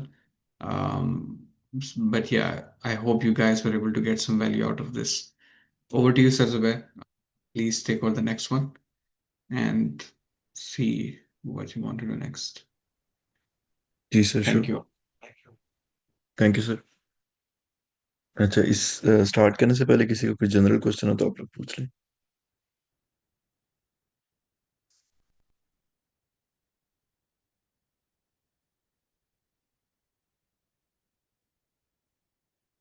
I think sir किसी का भी क्वेश्चन नहीं। चलिए।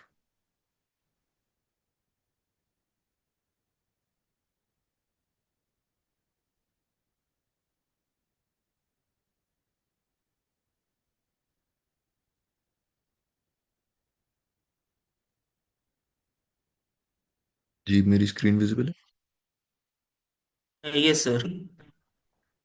जी, ये टॉपिक हो गया था, स्टेटलेस एंड स्टेटफुल वाला, ये भी।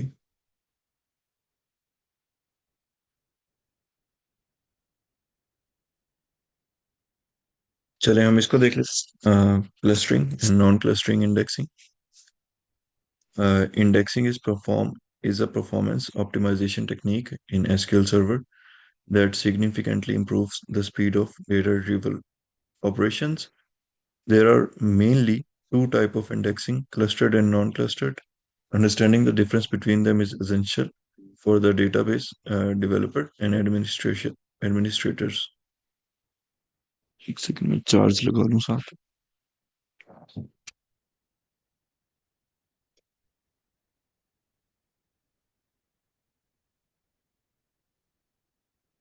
जी, a clustered index defines the physical order of rows in a table.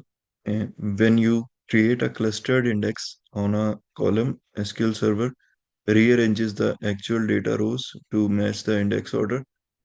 This is why a table can only have one clustered index.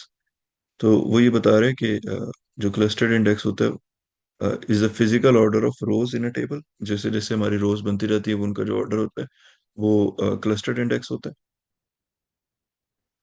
Is created only when the following conditions are satisfied. The data can be stored in sequential order or sorted manner.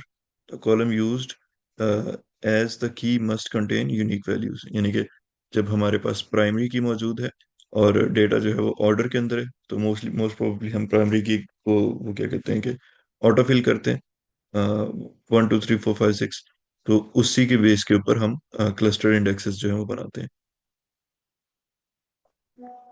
अब बात कर लेते हैं कि non clustered indexes की। Non-clustered indexes does not arrange or have a physical order of data. Instead, it creates a separate structure that stores the indexed columns along with the pointers uh, to the actual rows in the table. The separation allows you to have multiple non-clustered indexes on a single table, making them useful for columns frequently used in search conditions or joins.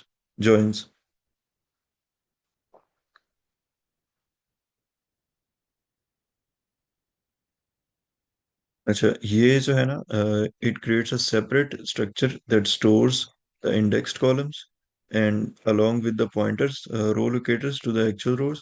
तो जो actual रोज से related है वहां तक क्या कहते हैं कि इसको मैं कोई एक अच्छी example,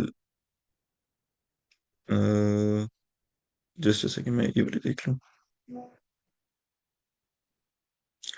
In a student table, we could create a non-clustered index on the column name. अब ये जो नेम वाला है इसके ऊपर एक हम नॉन क्लस्टर्ड इंडेक्स बना सकते हैं। Here roll number is the primary key, hence there is automatically a clustered index. ये clustered है लेकिन हम इसके ऊपर non cluster बना सकते हैं। If you want to apply a non clustered index in the name column in ascending order, then a new table will be created for that column. In this example, a non clustered index is created on the name column. SQL Server will create a separate structure containing name and pointers to the row where the corresponding data resides. तो वो इसके लिए जो है वो क्या कहते हैं कि नॉन स्ट्रक्चर जो है, नॉन क्लस्टर्ड जो है वो स्ट्रक्चर इंडेक्स बना देगा।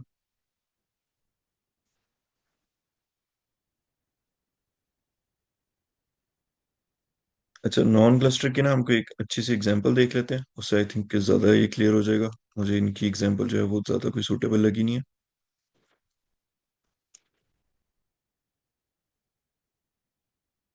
एक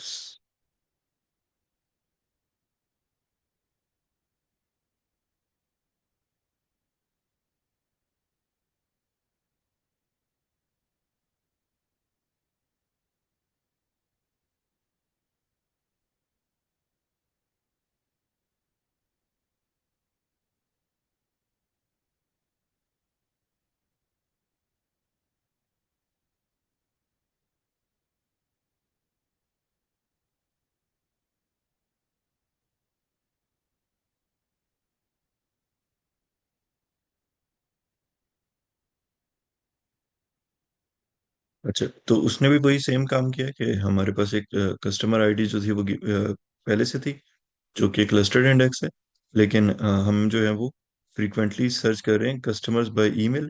you can create a non clustered index like this, create non clustered index I x customer email on customers email. The clustered index is already, वो पहले से बना हुआ है। The non clustered creates a separate structure that allows fast lookup by emails। तो उसके बाद हम क्या कर सकेंगे, ईमेल्स के थ्रू जो है वो फास्टली लुकअप कर सकेंगे। इसमें किसी को कोई question?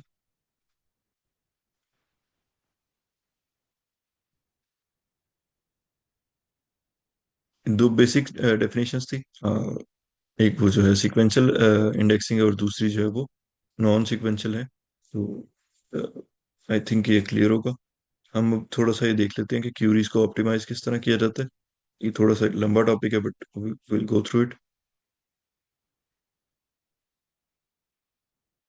The poor written SQL queries can result in slow performance, high resource costs, locking and blocking issues, and unhappy users। तो इसके काफी सारे मसाइल होते हैं कि क्यूरी थी वो ऑप्टिमाइज नहीं थी और उसकी वजह से डेटा जो है वो टाइम पे लोड नहीं हो रहा।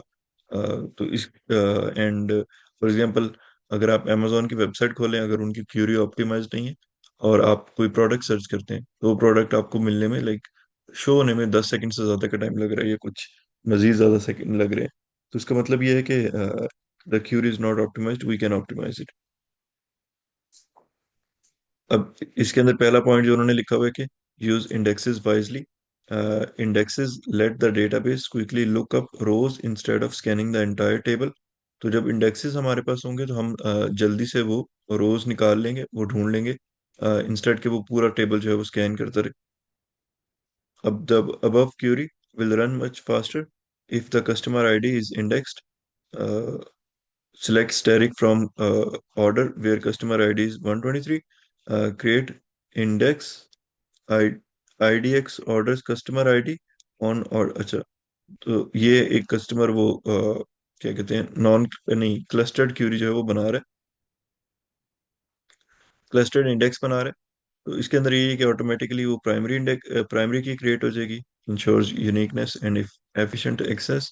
और secondary index creates a non-primary key columns to improve query performance, needs to be exactly created explicitly। इसको हमें दोबारा से बनाना पड़ेगा, uh, यानी कि intentionally बनाना पड़ेगा।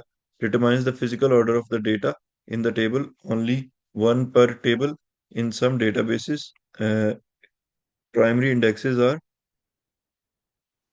automatically clustered। तो मेरा ख्याल है कि मोस्ट में ना यही होता है कि जो प्राइमरी हमारा टेबल होता है वो क्लस्टर्ड ही होता है। Non clustered indexes contains pointers to the data, multiple can exist per table। ये हम बना सकते हैं जैसे भी हमने देखा है। अच्छा, अब ये दूसरी एक क्यूरी ऑप्टिमाइजेशन की टेक्निक है कि अवॉइड सिलेक्ट स्टेरिक। अब सिलेक्ट स्टेरिक जो है वो पूरा का पूरा टेबल जो है वो शो कर देता है, लेकिन हमें स्पेसिफिक होना पड़ेगा ताकि हम स्पेसिफिक डेटा जो है वो हासिल कर सकें। और ये हेल्प किस तरह से करता है? ये हेल्प ऐसे करता है, reduces IO input output load and memory usage, enables the optimizers to skip unnecessary columns. For example, आपके पास एक डेटाबेस है जिसके अंदर 4 मिलियन कॉलम्स हैं, और 4 मिलियन रोज हैं बल्कि। तो आपने उसके अंदर से कुछ स्पेसिफिक रोज सर्च करनी है। आप स्टार वो स्टैरिक कर दें, select asterisk from customers example ले लें, तो वो आपको 4 मिलियन के 4 मिलियन रोज दे देता है। लेकिन अगर आप उसको स्पेसिफिक करेंगे तो वो 40,000 पे भी आ जाएगा, वो उससे कम भी जाता जाएगा जितनी उसको जरूरत होगी।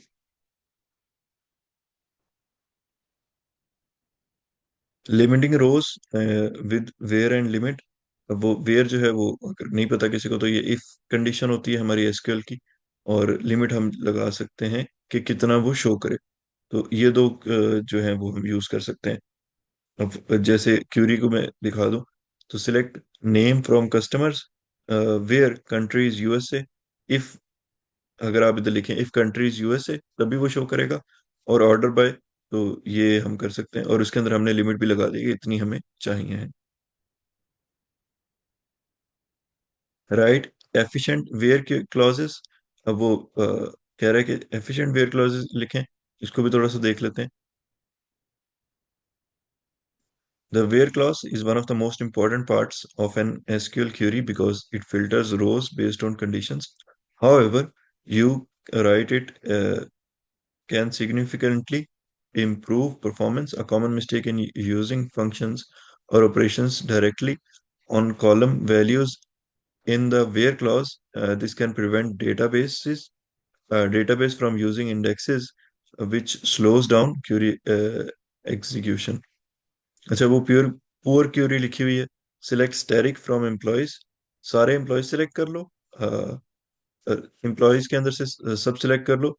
Where year is joining date is 2022।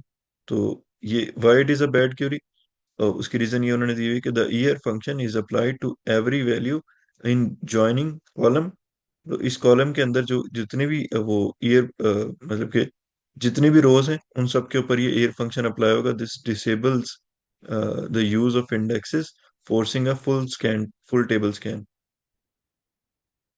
हम इसको ऑप्टिमाइज किस तरह से करेंगे? हम इसको ऑप्टिमाइज इस तरह से करेंगे कि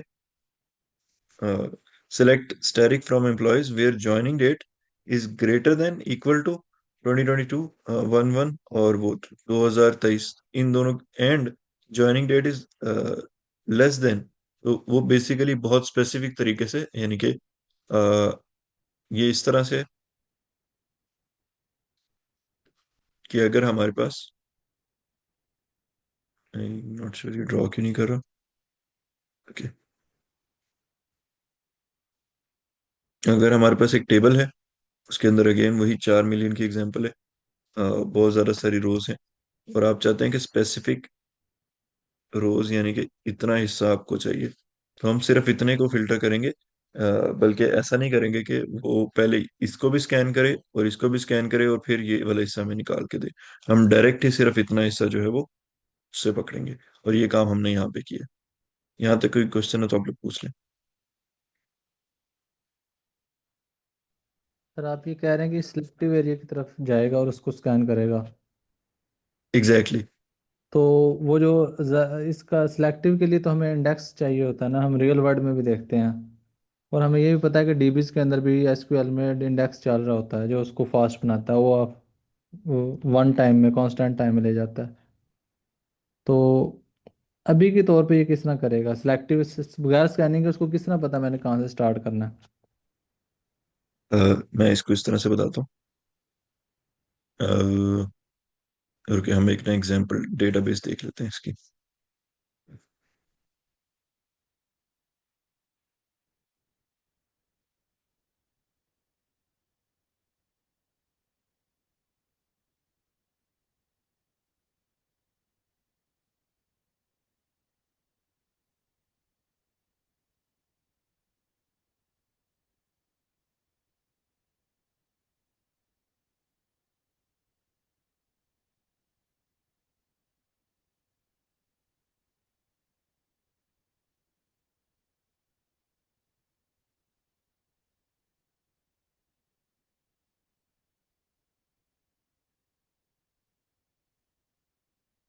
ओके, वो अगेन उसी तरफ जा रहे हैं।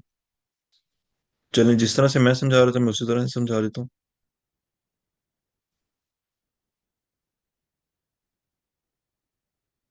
बल्कि उसने बना दिया है। Will use it.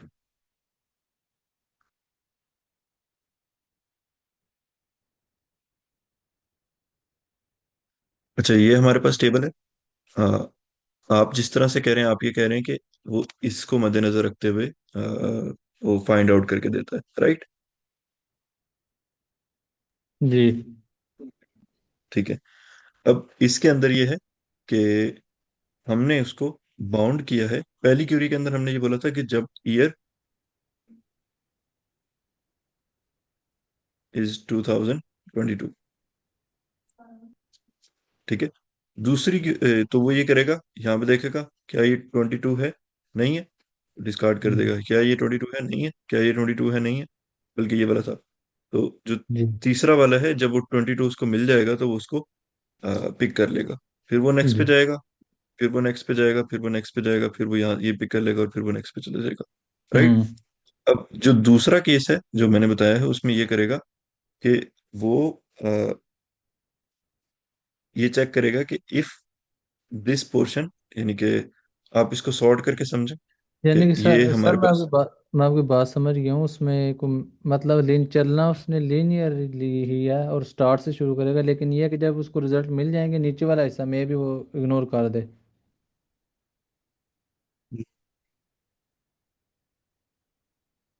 हाँ, आप ठीक कह रहे हैं, लेकिन दोबारा से इसको एक दफा समझते हैं। वो इस तरह से है कि लीनियरली वो तब चलेगा जब वो पूरे टेबल को स्कैन कर रहा होगा, अगर हमारी क्यूरी पहली वाली थी।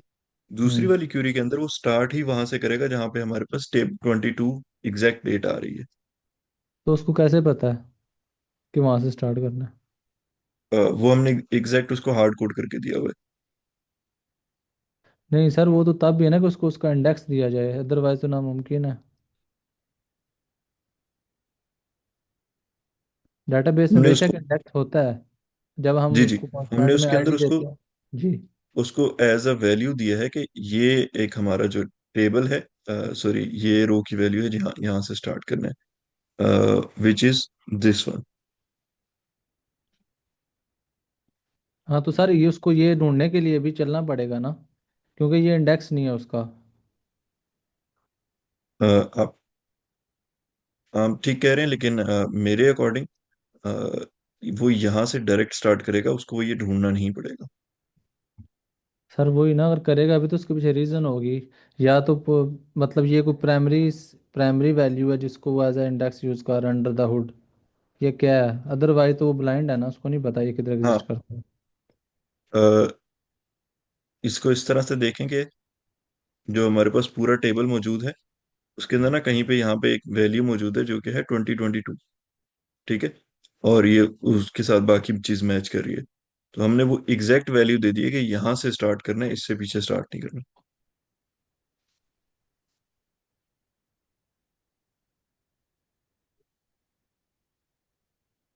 मैं जिस तरह से समझा रहा हूँ, अगर आपको समझ नहीं आ रही है तो कोई और हेल्प करेगा मेरी समझाने में?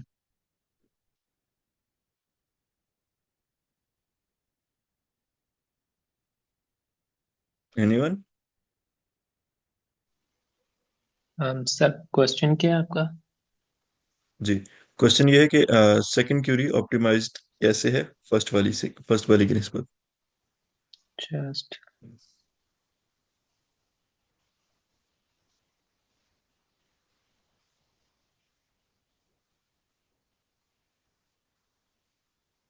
पर मेरे ख्याल से हमें इसको इंडेक्सेस से किसी तरह रिलेट करना चाहिए, क्योंकि वो पुअर के नीचे उसने लिखा है why this is bad.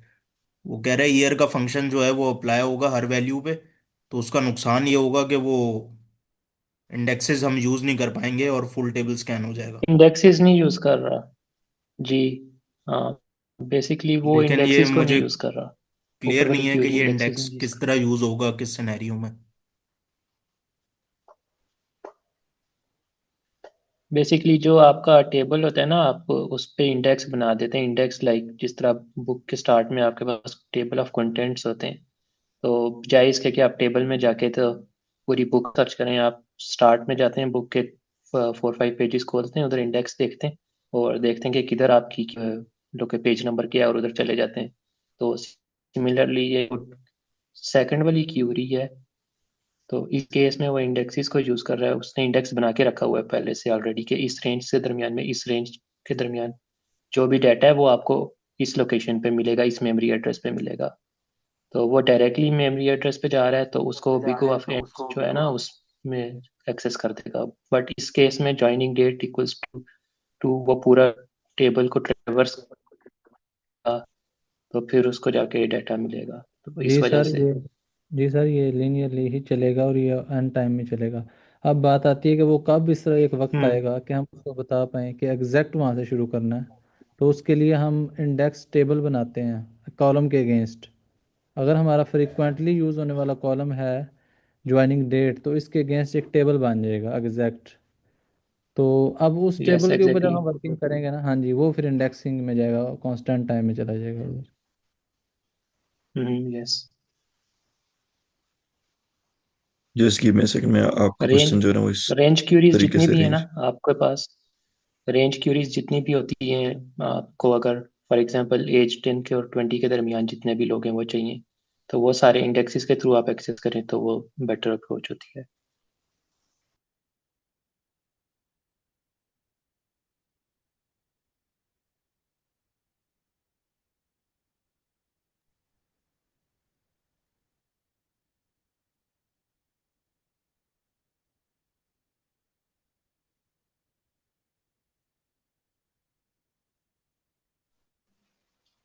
Sir वो पूरा इसमें आप ये भी कर सकते हैं कि डॉकर कंटेनर में ना अपना एक पोस्टग्रेस का डेटाबेस बना के, तो उसमें एक छोटा सा टेबल बना के उस पर इंडेक्सेस भी क्रिएट कर सकते हैं। तो वो हमें रियल टाइम पे दिखा देगा कि किस तरह से इंडेक्सेस सक्सेस होते हैं।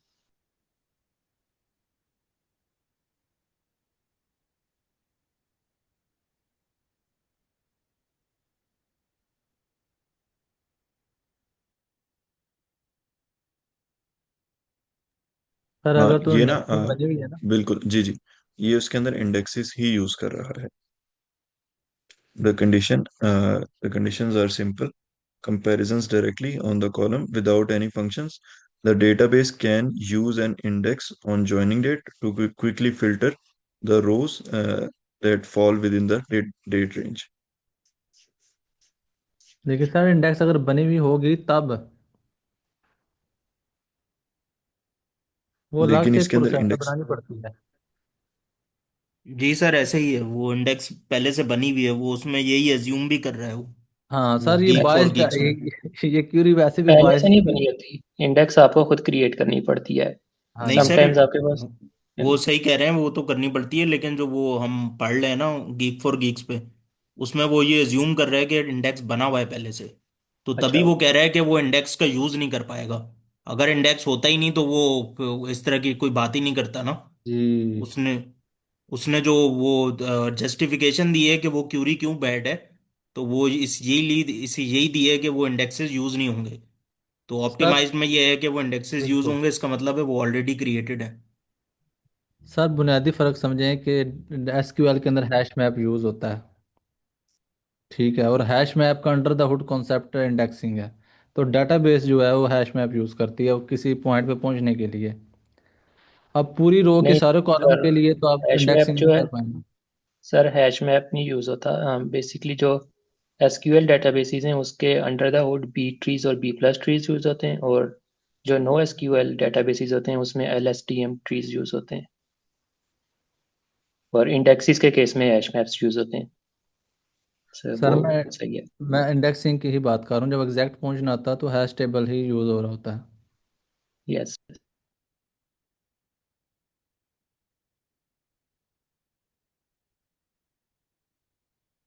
हाँ जी सर, कंटिन्यू करें।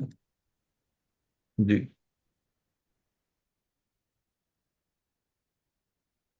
सर मैं एक अपनी अंडरस्टैंडिंग बता दूं थोड़ी सी, एक मिनट। जी सर, बता रहे सब मेरे ख्याल से ये कर रहा है कि वो पहले हमने इंडेक्स क्रिएट किया या हुआ था, और उस इंडेक्स की बेस पे ना वो जो सिर्फ ज्वाइनिंग डेट वाला जो पूरी कॉलम और रोज है ना, वो उसका एक अलग टेबल बन गया।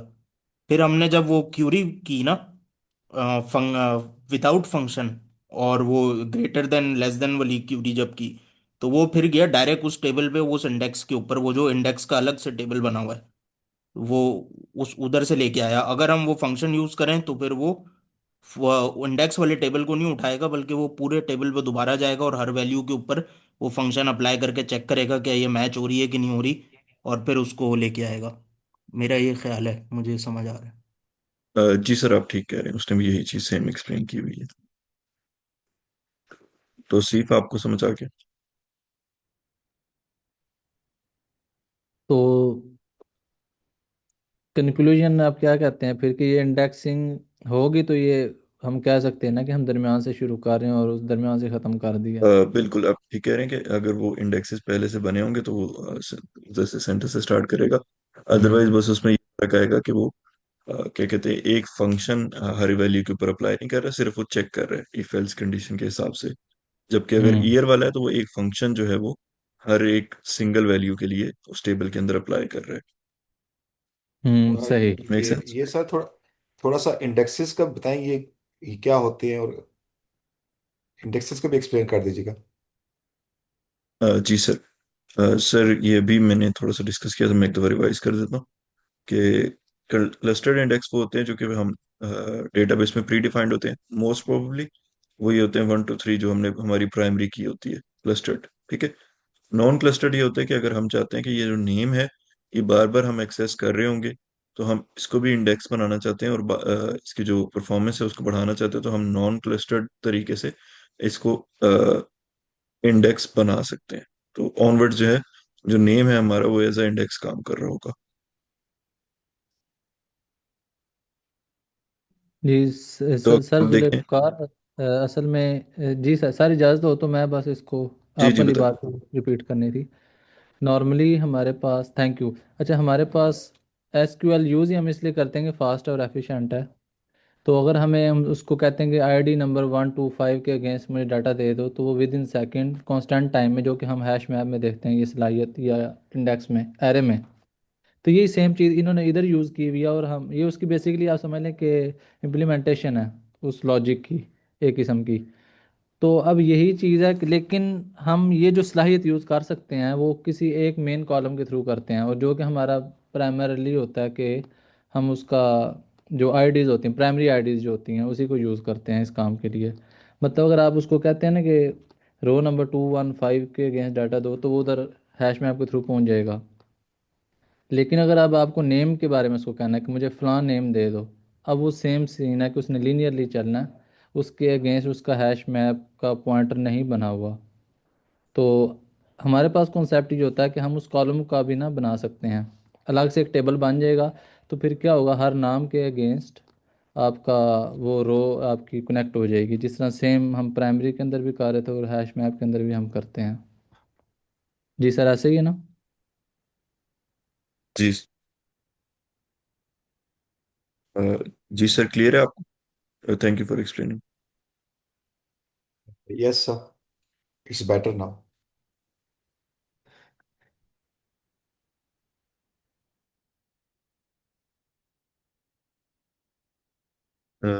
ये फोर्थ हो गया।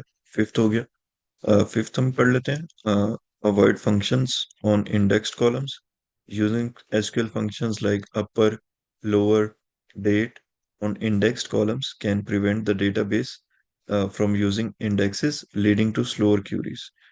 फॉर एग्जाम्पल, अगर बैड सूडो कोड जो उन्होंने लिख के दिया हुआ है कि select static from users where upper email is equal to john@gmail.com। अगर उसका एक अच्छा वर्जन जो देखें तो वो ये होगा कि select static from users where email is equal to john@gmail.com. Why it matters? Why this matters? Preserves index instability, keeps search efficient, prevents unnecessary computation on large data sets.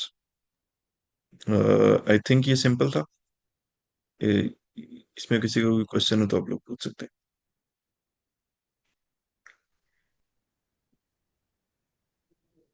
चलिए, ये 12-13 है, मैं इसको ना क्विकली स्किम करूंगा क्योंकि हमने आधे घंटे में ये वाइंड अप करने। Use join smartly.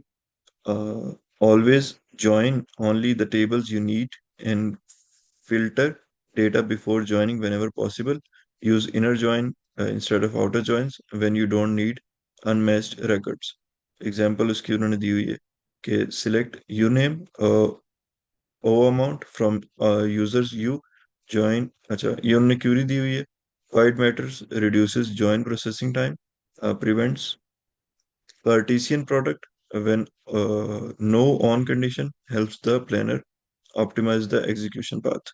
अच्छा, इसमें ना मुझे आउटर जॉइन की जो डेफिनेशन है वो मेरे जहन में नहीं आ रही इस टाइम पे। कोई बता सकता है इन दोनों का डिफरेंस अगर बताना चाहे?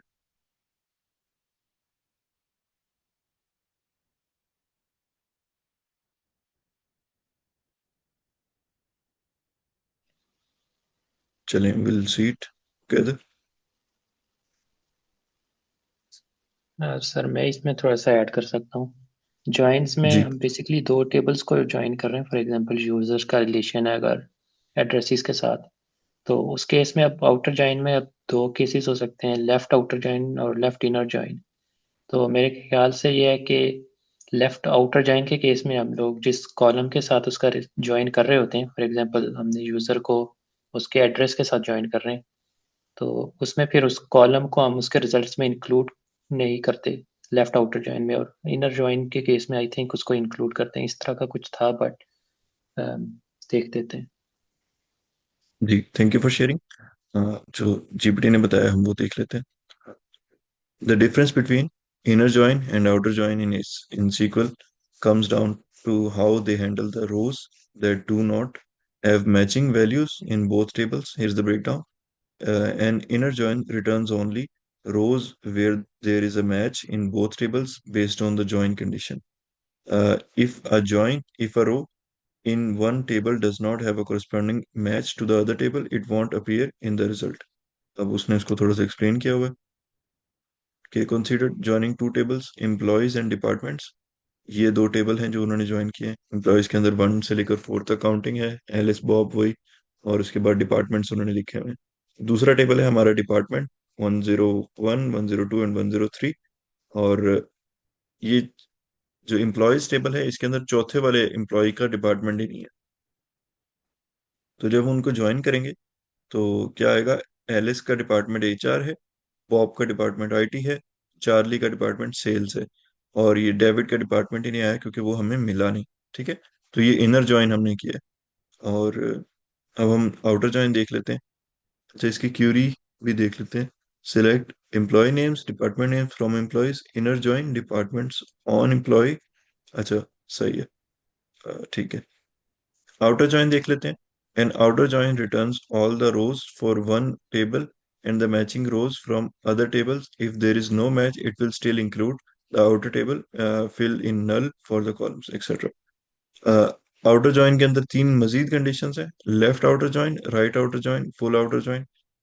Left outer join returns all rows from left table and the matching rows from the right table. If there is no match, null will be returned from the columns from the right table. मैं दोबारा से एक दफा इसको करता हूँ। Returns all the rows from the left table. ये जो लेफ्ट टेबल हमने दो टेबल्स दिए, अगर आप देखें तो एक ये टेबल लगा लें और एक ये टेबल लगा लें। ये लेफ्ट है और ये है राइट है, एग्जाम्पल। और अभी हमने क्या किया कि returns all the rows from the left table, इसकी सारी रोज रिटर्न करेगा। And the matching rows from the right table, और इसकी जो जो मैच करेगी वो रिटर्न करेगा। If there is no match, null will be returned for the columns from the right side. अगर इसके अंदर मैच नहीं होता, इसकी उसने सारी रोज रिटर्न करनी है और इसकी वो रिटर्न करनी है जो मैच होंगी। और अगर वो मैच नहीं होता तो वो उसकी जगह नल रिटर्न करेगा। ये था left outer join. Right outer join के अंदर क्या होता है? Return all the rows from the right. जो पहले हमने पढ़ा था उसका एग्जैक्ट ऑपोजिट हो जाएगा, कि इसकी सारी रोज रिटर्न करेगा और इसके अंदर से जो नहीं मिलती उसको वो नल रिटर्न कर देगा। फुल आउटर जॉइन के अंदर वो क्या करेगा? कॉमन सेंस से ये कह सकता हूँ कि ना, वो दोनों की सारी रोज रिटर्न करेगा, जो मैच नहीं करती वहां पे नल निकाल के रिटर्न कर देगा। ये क्लियर है सबको? जी सर। तो बेसिकली हुआ यहाँ पे ये कि अगर हम इनर जॉइन यूज करेंगे तो उसके अंदर हमारे पास नल वैल्यूज नहीं आएगी, वो हमें नल वैल्यूज वो वाली नहीं देगा जिनका कोई दूसरा मैच हमें नहीं मिल रहा वहां से। तो हम इस वजह से वो कह रहे हैं कि आप इनर जॉइन को ज्यादा प्रेफरेंस दें। हाँ, उसमें सर फिर डाटा कंसिस्टेंसी रहती है ना, वो एग्जिस्ट ही नहीं करता जिसमें आपको मिसिंग है, वैल्यूज मिसिंग है। बिल्कुल। ओवरऑल ही जी, ओवरऑल स्किप कर देगा। अच्छा, avoid n+1 query problems. n+1 happens when your app makes one query to get a list, then runs additional queries in a loop to get related data. Always aim to fetch related data in one query using joins. ठीक है। अ, तो अभी जैसे हमने joins पढ़े कि अगर उसको इसको हम थोड़ा सा विजुअलाइज करेंगे।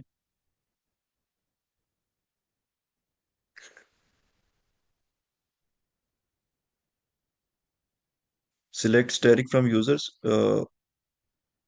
ये था बैड था।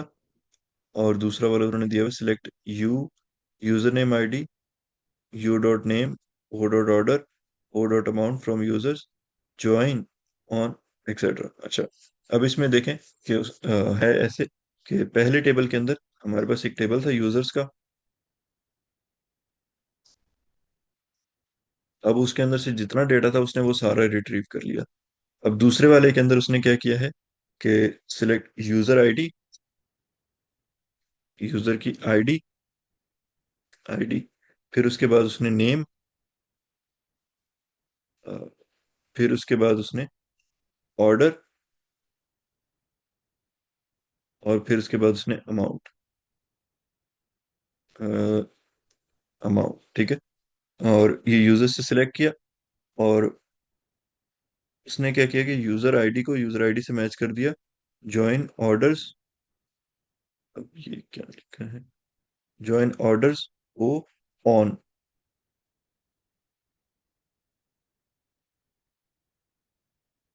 अच्छा, ठीक है। कि उसने ना यू की यूजर आईडी को ओ यूजर आईडी के साथ मैच कर दिया। अब ये एग्जैक्टली कौन से दो टेबल्स हैं ये मुझे नहीं समझ आया। Let me see it one more time.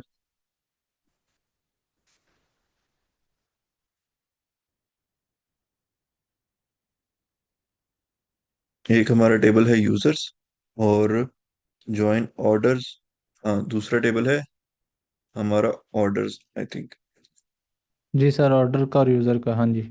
हाँ बिल्कुल, तो उसने उन दोनों को ज्वाइन करके जो रिजल्ट आएगा वो प्रेजेंट कर दिया। जी, क्योंकि इसमें सर ऑर्डर, दोबारा से जी जी। जी सर। सर उसमें ऑर्डर वाले टेबल के अंदर आईडीज होती हैं ना यूज़र की, कि किस यूज़र ने ये ऑर्डर किया है। तो वो ये बताना चाह रहे हैं कि एक तरीका तो ये है कि आप एसक्यूएल का बिल्ट इन जो ज्वाइनिंग का कॉन्सेप्ट है वो यूज़ करें, कि आप जब लिस्टिंग करें ऑर्डर की, तो और आप चाहते हैं कि वो यूज़र भी निकालें जिन जिन ने ये ऑर्डर किया है, क्योंकि ऑर्डर के पास सिर्फ आईडी है, यूज़र इटसेल्फ नहीं है। तो ज्वाइनिंग के ज़रिए हम ऑर्डर डिस्प्लेइंग के दौरान हम ये भी कह देते हैं कि आपके पास जो यूज़र की आईडी है ना, वो साथ उस टेबल के अंदर भी जाओ और उसके फलां फलां कॉलम भी निकाल लो, नेम निकाल लो उसका और उसकी आईडी भी निकाल लो। लेकिन दूसरे कॉन्सेप्ट में वो जो ये कह रहा है कि ये हो सकता है कि आप ऑर्डर को अपने पास पार्स करो, लिस्ट करो, फैच करो, और उसके बाद अब उस रिज़ल्ट में आप एक और लूप लगाओ। उस लूप के अंदर फिर आप निकालो जी अपने यूज़र की आईडीज़, और फिर यूज़र की आईडी वाले यूज़र वाले टेबल में उन आईडी के अगेंस्ट लिस्टिंग करो दूसरी एसक्यूएल क्यूरी के साथ। और अगर फिर उस टेबल में, यानी कि जो अभी यूज़र है उसमें अगर कोई और आईडी पड़ी हुई है किसी तीसरे टेबल की, तो फिर आप एक और लूप लगाओ उस आईडी के अगेंस्ट। तो वो यही मना कर रहा है, ये काम करने के बजाय आप ज्वाइनिंग का कॉन्सेप्ट यूज़ करें। आप एसक्यूएल को बताएं फ़लाँ आईडी फ़लाँ से जुड़ती है, मुझे इनके जुड़ने के बाद इस टेबल में से ये चाहिए और उस टेबल में से ये चाहिए। जी सर। इस थैंक यू। इसको अगर दोबारा बिल्कुल ऐसे। समरी करके बताएं, जी सर। दोबारा का जी जी समरी सर। कर इसकी समरी करके बता दें जो उन्होंने सारी डिटेल बताई है। इन शॉर्ट क्या करना चाहिए? सर ये इसकी समरी यही है कि हम बेसिकली पहले वाले के अंदर ये कह रहे थे कि हम यूजर्स का सारा डेटा मंगवा रहे थे।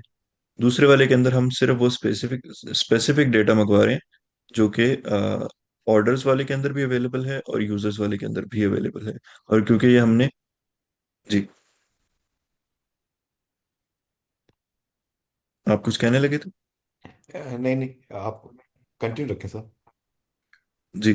तो हमने उसको ज्वाइन कर दिया, तो इस वजह से हमें वही स्पेसिफिक डेटा मिलेगा जो कि अ, हम चाह रहे थे, इंस्टेड कि हम सारा का सारा डेटा जो है वो एक दफा में फेच कर लेते। या दूसरे अल्फाज में पहले हमने पूरा डेटा मंगवा लिया, फिर उसके बाद हम एक एक वो वेयर आईडी लगा के यूजर्स की आईडी निकालते रहे कि हमें ये वाली आईडी, इसका डेटा चाहिए और इसका डेटा चाहिए, इसका डेटा चाहिए। इंस्टेड हम दूसरी अप्रोच यूज करेंगे। Okay sir, thank you. तो फवायद इनके एक जैसे ही हैं कि reduces database calls, improve latency, throughput, keeps the database from getting overloaded, etcetera. अच्छा, use exists instead of in for subqueries while checking existence.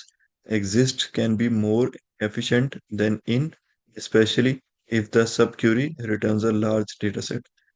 Select names from customers where customer ID in, select customer ID from orders। और उसका जो उन्होंने अच्छा version दिया हुआ है कि वेयर एग्जिस्ट्स यूज किया हुआ है। मुझे इन दोनों का डिफरेंस नहीं पता, हम इसको भी देख लेते हैं।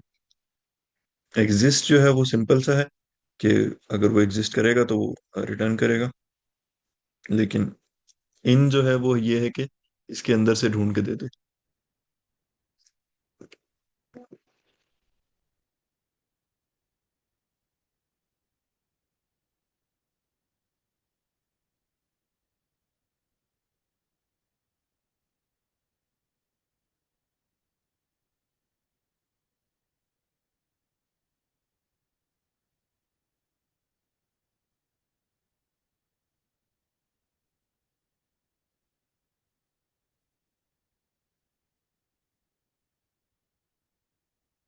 तो एग्जाम्पल से समझते हैं कि हमारे पास एक कस्टमर्स का टेबल है, कस्टमर आईडी है, नेम है, और दूसरा ऑर्डर्स का टेबल है।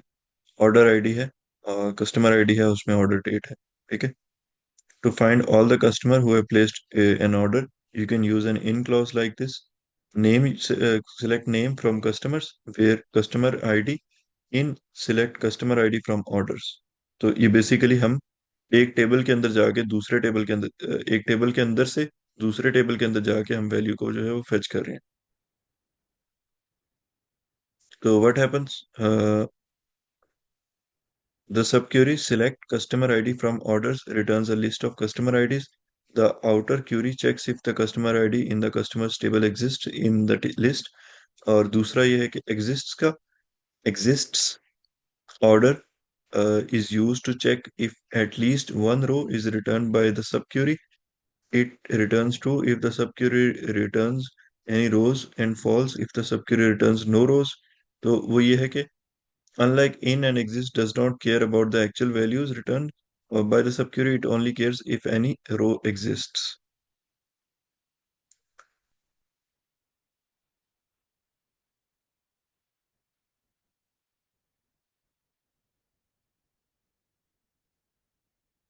चलें यहाँ से देख लेते हैं इसका difference. You need to compare a column against a list of specific values. और दूसरे exist है, you need to check if any row exists in subquery, typically for correlated subqueries. ये पहला इन जो है वो कंपैरिजन के लिए यूज होता है, दूसरा जो है वो चेक करने के लिए यूज होता है कि वो एग्जिस्ट करती है या नहीं करती. If any row exists, the subquery returns a relatively small number of rows. The subquery could return a large number of rows and you want to stop as soon as the match is found. The values in the list do not need to be evaluated for the existence of rows just for inclusion. You are dealing with the situation where the actual values are not as important as the existence of the match.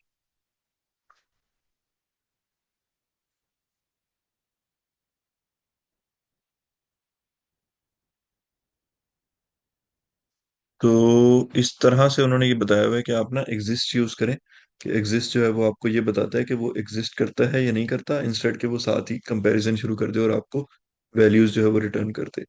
That's why what I understand. इसमें अगर कोई point add करना चाहता है तो feel free to add.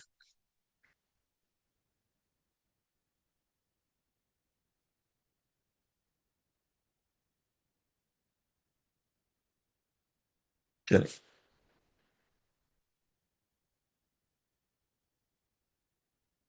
Avoid wild cards at the start of like using remainder at the beginning of a like pattern disables the index use and leads to full table scans. Bad pseudo code उसने ये दिया हुआ है कि select static from users where name like John. तो select static from users where name like John और उसके and पे है ये. Uh, अब इन दोनों में डिफरेंस क्या है? Keeps the search indexes friendly. Using at the beginning, light pattern disables the index use and leads to full table scans. सही.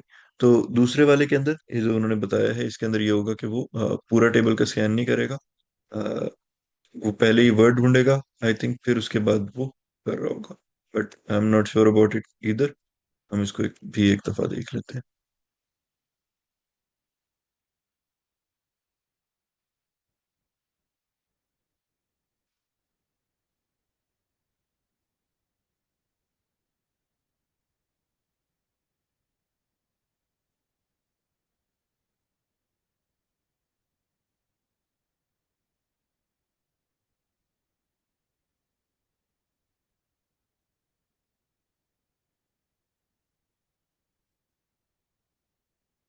Name column ends with John. The wildcard at the start of the pattern John means that the database needs to search for any string that ends with John regardless of what comes before it. ठीक है. क्योंकि हमने वो start पे use किया. Using the wild card at the end. अब इसके अंदर क्या हो रहा है? The remainder wildcard at the end of the pattern John means that the database will look for all the names that begin with John, like John, Johnny, etc.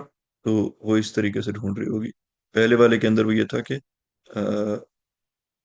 means needs to searching any string that ends with John regardless of what comes before it.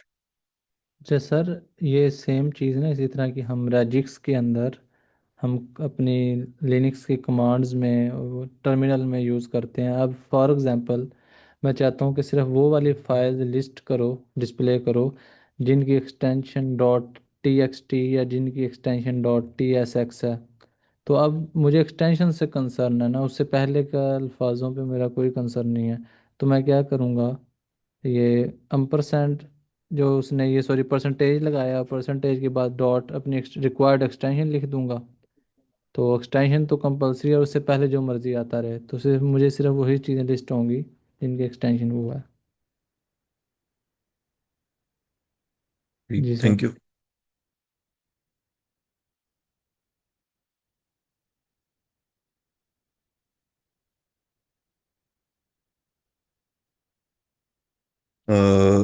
This one point I consider denormalization for performance. While normalization keeps data clean, excessive joins can slow down read-heavy queries. Denormalization, storing some redundant data, can help in scenarios where performance is more critical than the strict data structure. Uh, store, इसकी example उन्होंने दी हुई है, store total order amount in the order table instead of calculating with JSON every time. तो basically ये है कि हमारे पास एक हमारे पास एक टेबल था कस्टमर्स का, और उसके अंदर हमने क्या किया था, अ, एक सेकेंड,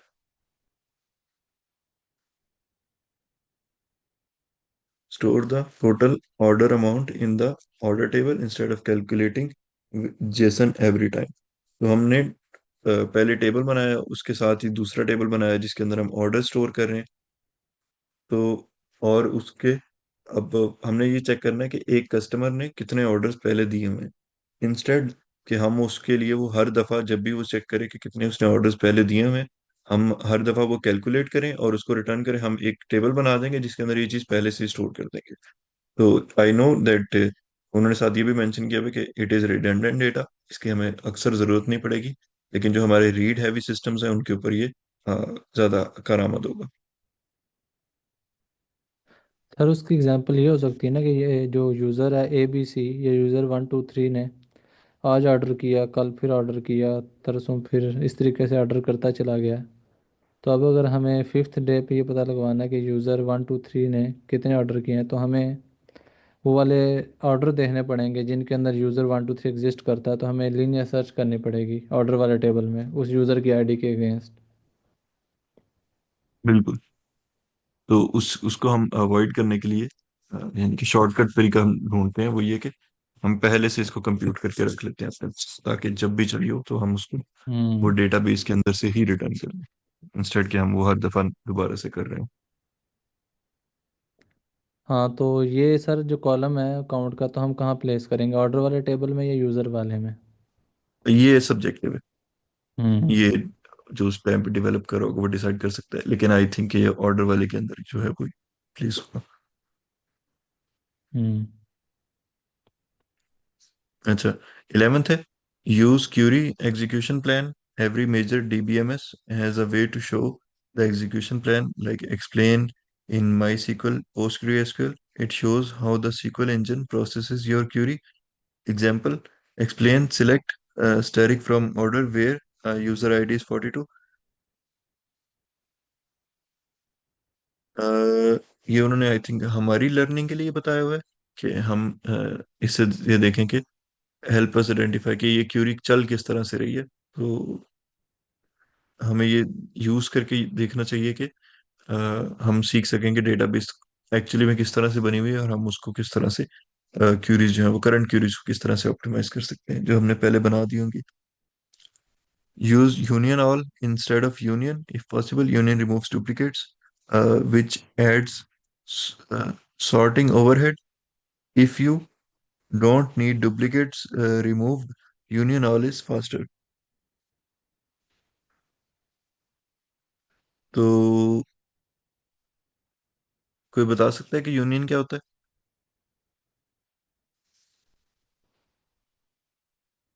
एनीवन?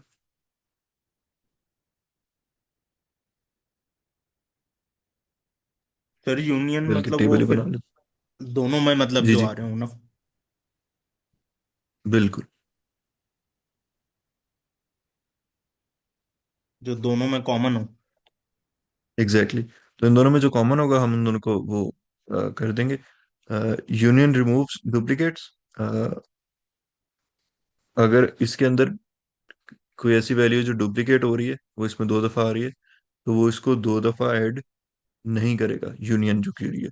तो इसकी वजह से हमें इसको दोबारा से सॉर्ट करना पड़ता है। तो वो कह रहे हैं कि यूनियन की बजाय यूनियन ऑल यूज करो। उससे ये होगा कि वो इसके डुप्लीकेट्स भी ऐड कर देगा, और आप उसको दोबारा से सॉर्ट नहीं करना पड़ेगा। इट इज गुड फॉर, वो क्या कहते हैं उसके लिए, जब आप रन टाइम पे prod पे इसको रन कर रहे होगे, बट आई थिंक लोकल के लिए ये अच्छा नहीं है। हमें यूनियन यूज करने की जरूरत पड़ेगी, क्योंकि हम डुप्लीकेट्स को वो फैसिलिटेट नहीं करेंगे। ये this is my personal opinion about it.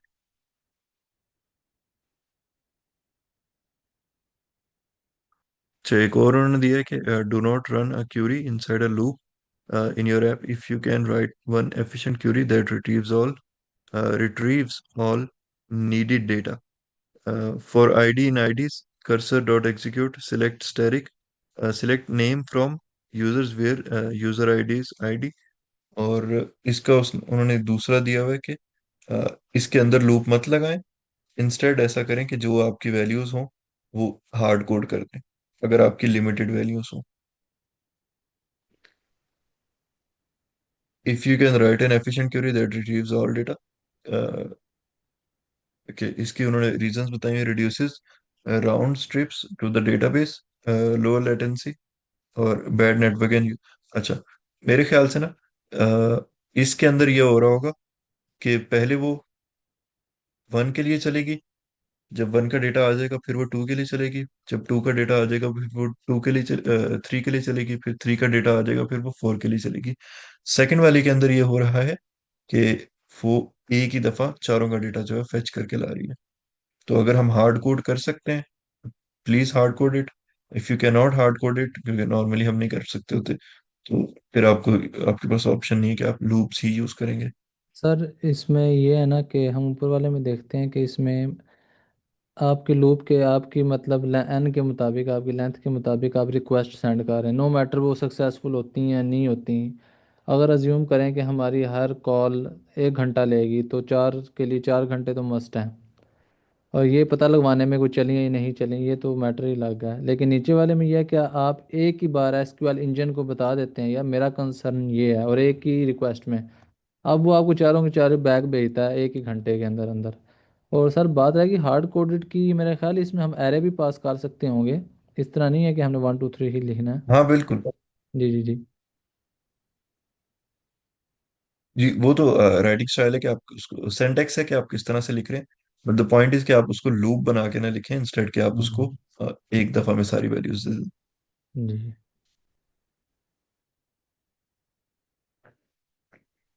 अच्छा, ये दो हैं। Partition large tables, very simple के जो बड़े बड़े टेबल्स हैं हम उनको सेपरेट कर लें, तो उससे आपको क्यूरीज जो है वो करने में आसानी होगी। और जो लास्ट है, क्योंकि हमारे पास 2 मिनट है, optimize order by and group by. Sorting and grouping can be expensive operations. Always limit the number of rows being sorted or grouped, and use indexes that match the order by columns if possible. For example, उन्होंने दी हुई है select static from orders, order by created at। तो order by जो है ना वो sort करके देता है आपको। तो इसके अंदर उन्होंने वो दूसरी एग्जांपल जो दी हुई है वो है select order ID amount from orders were created at, और यहाँ से, और ये ऑर्डर बाय। ओके, सेम वही फायदे बताए हुए हैं कि reduces memory load for sorting, make sorting and grouping faster, enhances user facing performance experience. इसकी मुझे इतनी अच्छी समझ नहीं है ये, अगर आप में से कोई और इसमें कुछ ऐड करना चाहता हो तो feel free to add. Sir उसमें देखें हम ये ऑब्जर्व करते हैं ना कि ऊपर वाले में पूरे को पूरे डाटा को सॉर्ट कर देगा, सॉर्टिंग एक हैवी टास्क है। लेकिन नीचे वाले में हम उसको स्पेसिफिकली पॉइंट बताते हैं कि यार यहाँ पे रीच करने के बाद यानी कि मिड में फ़र्ज़ करें हम आ जाते हैं और मिड के बाद का डाटा को हम सॉर्ट करना शुरू कर देते हैं। तो ये अब हर लिहाज से बेनिफिशियल है, टाइम भी कम लेगा, मेमोरी भी कम लेगा, तो इस तरह की चीज़ें। जी थैंक यू, एग्जैक्ट बताया आपने। तो हमारा 1 घंटे के बाद लीड कोड का सेशन होगा, अगर आप लोगों में से किसी के पास टाइम हो तो प्लीज ज्वाइन। हमारा टाइम ओवर हो गया, तो I have to conclude it for today. Okay, thank you thank you sir. So thank you much. See for your active participation. Thank you. Much much appreciated, आपकी भी और बाकी लोगों की भी। Okay, thank you so much for participates and thank you so much sir Zubair Zafar, आपने बहुत अच्छा क्लियर समझाया सिस्टम डिज़ाइन का। और thank you so much for participate. अब हम मिलते हैं 9 PM में डी2 के सेक्शन में। अल्लाह हाफिज़। अल्लाह हाफिज़।